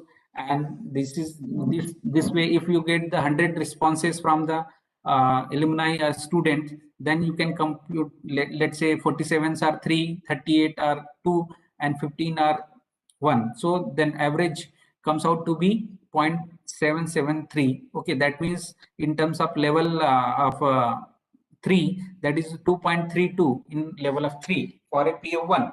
Okay, so this is the computation of a PO1 attainment of a through indirect method. Okay, so then we combine together the 80% method and 20% method. So there is no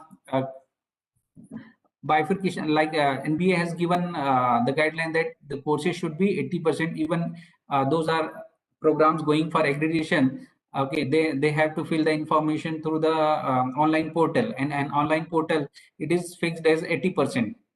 Okay, and PO survey is only 20%. So you need to fill the things for all the PO and PSO, okay, for a program, and then survey also for the all the PO and PSO in, consisting of knowledge, skills, and behavior.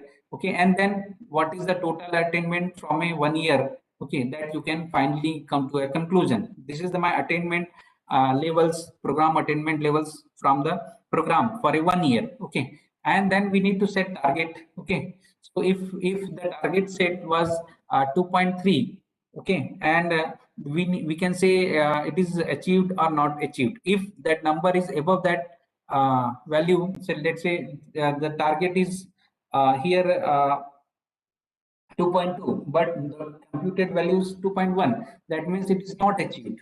Okay, and in most of the cases you can see these are achieved. Okay, so for the achieved one, you don't have to make an action plan. Okay, and for the those are not achieved, then in that case we need to find out what are the gaps remaining. Okay, so like PO 3 are related with the design investigation. So maybe some courses have less impact on the design investigation. So next year you can plan more courses on the design investigation, or more some extra lecture by the experts.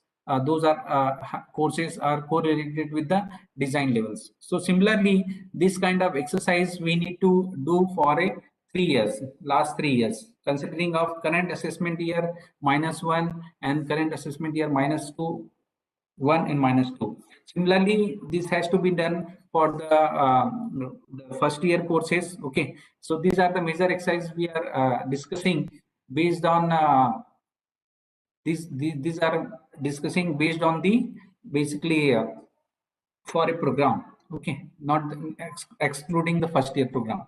So for second year, third year, and fourth year. Okay, so in summary, PO attainment. So all POs can be adequately addressed through the selection of the core courses and their COs. Okay, and attainable targets can be selected for each of the POs. Okay, we need to set some target, okay, based on our experience. Okay, is a department level you need to define.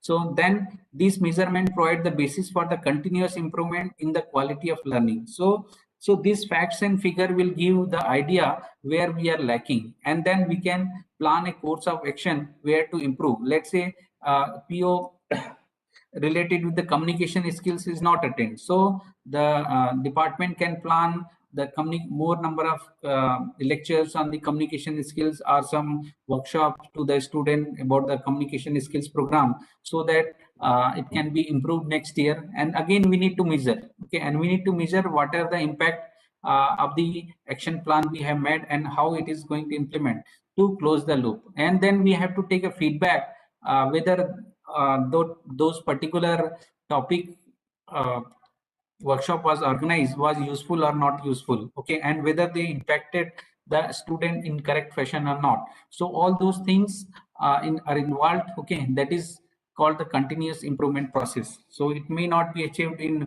1 or 2 years, but over the period of time, it may be really helpful to achieve the continuous improvement process. Okay, and then I think next topic, if you have any query related to this up to this point, we can take some query, and then we can move to the next section.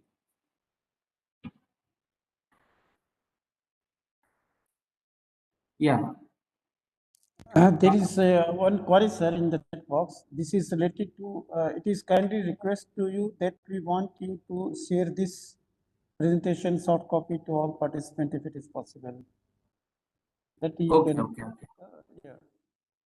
Okay, sure. Otherwise, I will share the presentation with the organization so that they yeah. can circulate to the faculty members. Okay. Faculty members, yeah. Okay, okay. And one question I saw in the chat box, that how to decide the degree of correlation of CO and PO mapping. Okay, the course outcome and program outcome mapping. So it is generally recommended that what are the weightage given to the CO. Let's say I plan my lecture timetable in such a way I have 40 hours of lecture in a semester, and if I divide my 40 hours of lectures in terms of course outcomes, not lecture wise, in terms of course outcomes. Suppose I have 5 outcomes and I'll give 10 hours for CO1 and others are 5 or 6 or something like that. Okay, so if I am focusing on 10 hours on the CO1, then the correlation between the PO, what is mapping with the CO, may be high.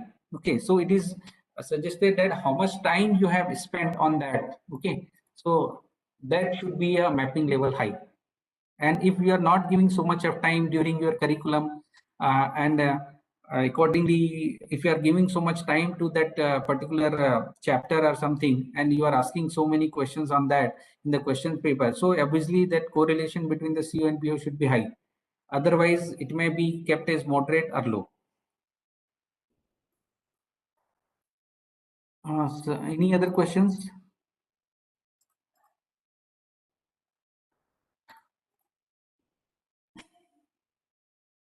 Sir, it is again.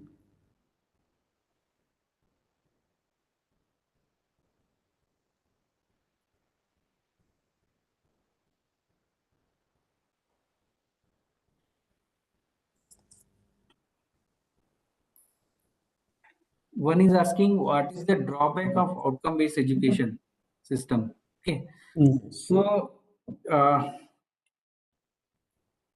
as such, it is like if you see internationally, so most of the international organization are following the outcome-based education, because before drafting any curriculum or before drafting any program, they say that this is the where they want to achieve. So they set the target, okay, and they set the target and do the exercise. So one of the disadvantage is that if we are in the institute, like you have research and teaching both, okay, so in that case some of the because there are so many process and so many calculations are involved, so you may find less time to compute all this exercise. Okay, so this is a time consuming process because quality checks are involved in each and every stage. So that can be one of the drawback, and I think other than that, I'm not aware that what can be a drawback of this system. Okay, if there's no more question, then we can go ahead.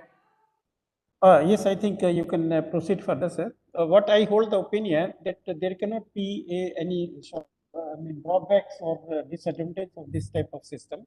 So far the research is concerned, that is altogether aspects where terms and different approach is required. Here we are talking about, teaching a learning outcome. And it is taken care of at the international level also. Most of the It is universities. international level. Yes. I'm talking about if you are in such an institution where, as a teacher, that if you are involved in the research as well as teaching, okay, then you have to give more time on this teaching philosophy and use of these practices as compared to the traditional method. So we require more time, more exercise need to be done. So in that case, sometimes maybe goes to here and few more remaining times that can only be utilized for your research activity. So as a teacher, you can say, is it is felt that most of the, like in our institution, MNIT, some are involved in the teaching as well as research. So some faculty members claim that it takes too much time to do all this exercise. That is the only. This is my personal, you can say, opinion. It can be a different for others. Yeah. Yes. Yes, please carry on. Okay. You are well, I mean, describing, you have well taking the sessions.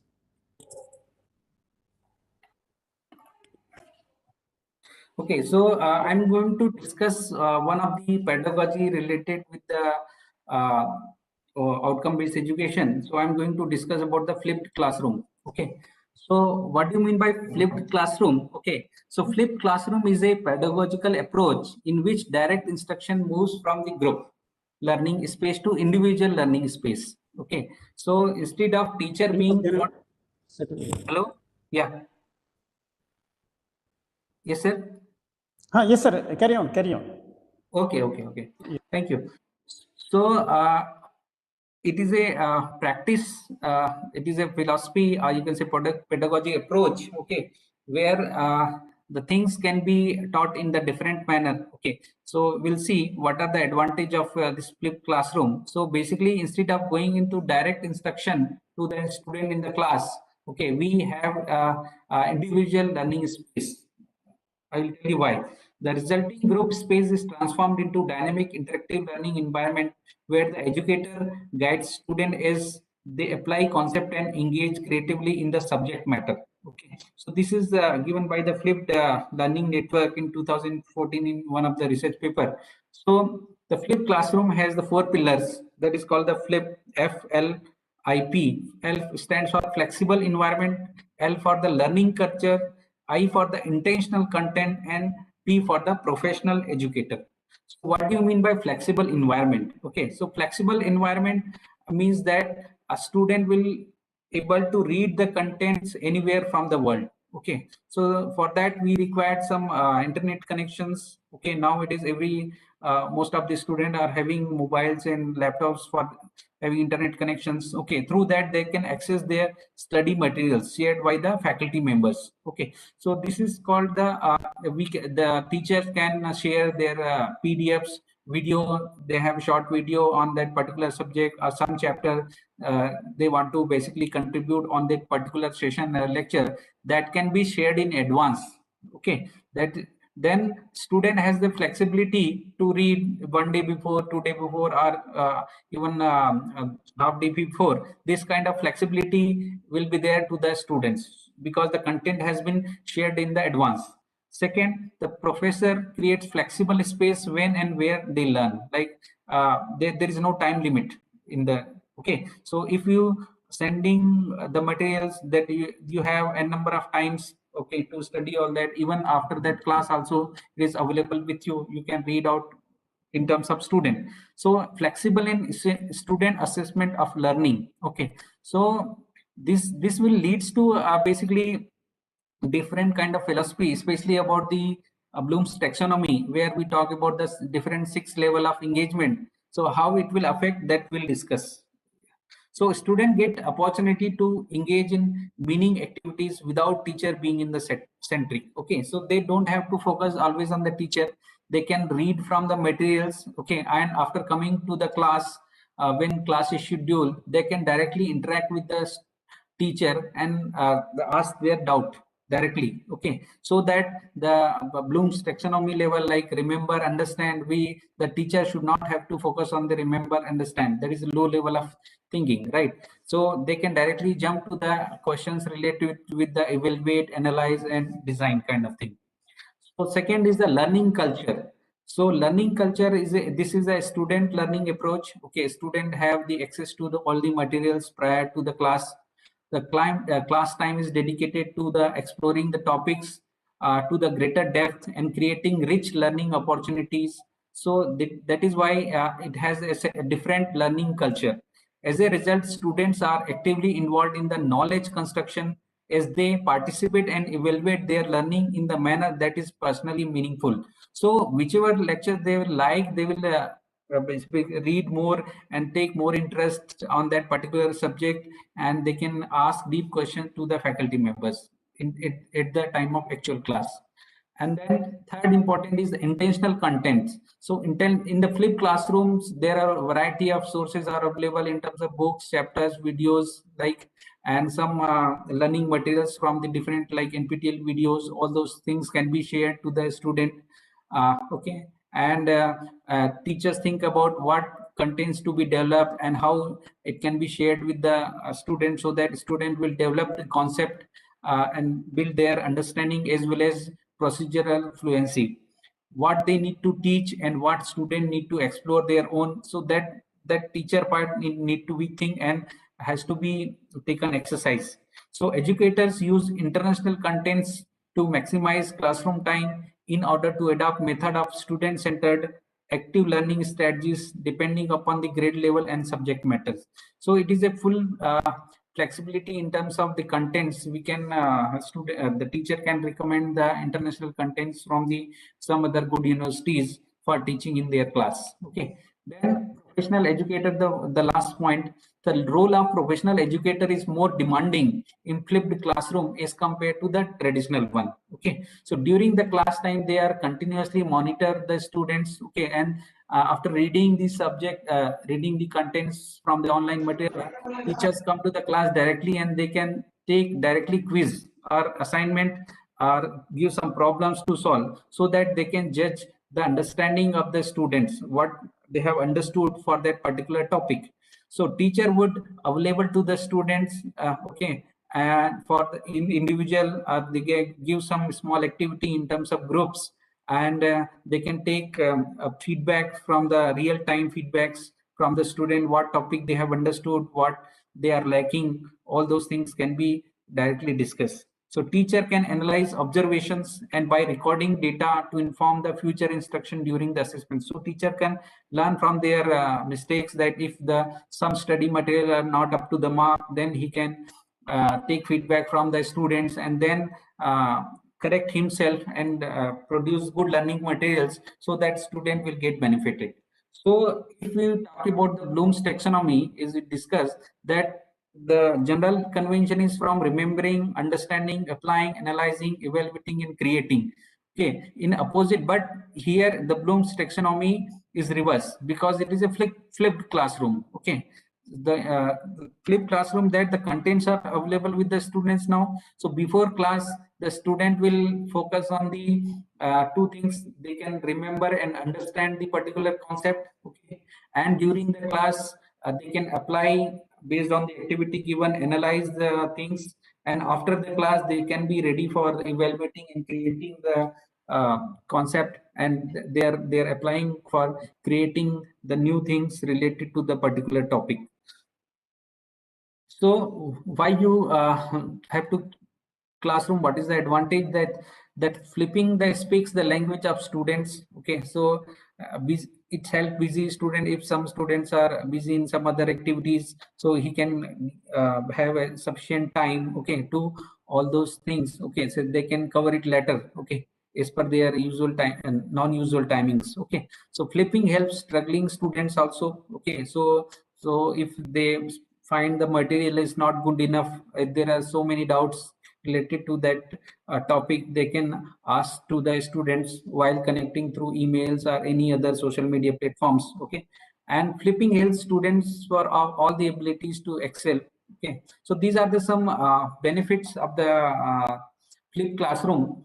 Flipping increases the student interaction also, so that student can interact with another students, that they can discuss the particular topic, and if they find some problems in videos to the teacher, and then directly they can report before coming to the class also. Okay, and the flipping allows for real differentiation between the different students of learning, what is their understanding level, so that teachers can work on the different levels of the students. Okay, and the most important is that flipping educate parents. Okay, so all those contents has been shared to the students, and if it is informed to the parents, then they can be taking care that the students are giving sufficient times to read, or those topics are not in advance before coming to the class. So this is a very good technique. Okay, and this pedagogy should always drive the technology, never the other way around. So this pedagogy has flipped classroom come to the technology, and the various technologies like Google Classrooms, they are using the flipped classroom techniques, okay, to implement in the institute, teaching learning institute. So this is very, very important that technology follow the pedagogy, okay, not the pedagogy follow the technology. Okay, so the same implementation has been done in the Google Classroom. You can see that because of the thing flipping your classroom accept you from being a good teacher. Okay, so teaching is much more than the good content delivery. Okay, the flipping will not make your job easier. So because you have to work out about the different kind of materials, different kind of video formations, okay, and assessing the student during the class, what they have learned from the written notebook, textbooks, okay, all those things are important. So how to implement the flipped classroom technique? So these are some methods that we need to plan it. Then after planning it, we need to plan out what things to be put in the website and what not to be in website. Okay, what to be planned, when to be taken class, okay, and what duration of the class should be there, and how it is different from the online material available. Okay, the recording the things, instead of teaching this lesson in a person, make a video. Okay, screen cast the works, all those things are important. Share, they send that videos to your students. Okay, after recording the content, you can send their student, make it engaging and clear. Explain the videos content will be fully discussed in the class. All those things are practice, good practice. Change, now that your student have viewed their lessons, they prepare to actually go to in depth than ever before. So earlier, if you are taking the few concepts that you can skip, and you can go to the direct advanced topics after sharing the materials or videos to the students. And group, you can group the student and discuss the activities related to the particular topic, and know that what is the thinking of the student related to that. Regroup means get the classwork back together to share the individual group work with everyone, and we can say that what one group has done and what other group has done.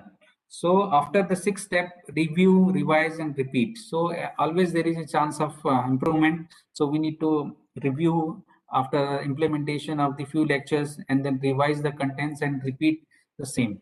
Okay, some other strategies that can be used in the in-class activities. Okay, so along with the flipped classroom, that active learning, peer instruction, collaborative learning, problem-based learning, this can be a part of the flipped classroom. So in active learning, the allows student to apply concept in class, where they can ask peers and instructors for feedback and clarify.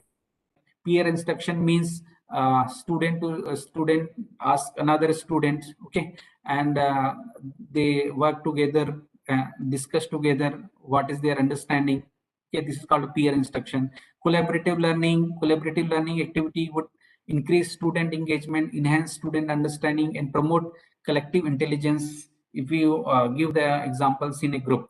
Problem-based learning always useful to the students, okay, in terms of mini project during the class, okay, and their performance during the understanding about the problem-based learning, how they basically challenge the problem and how they come to the solutions. So these kind of activities can be involved with the flipped classroom.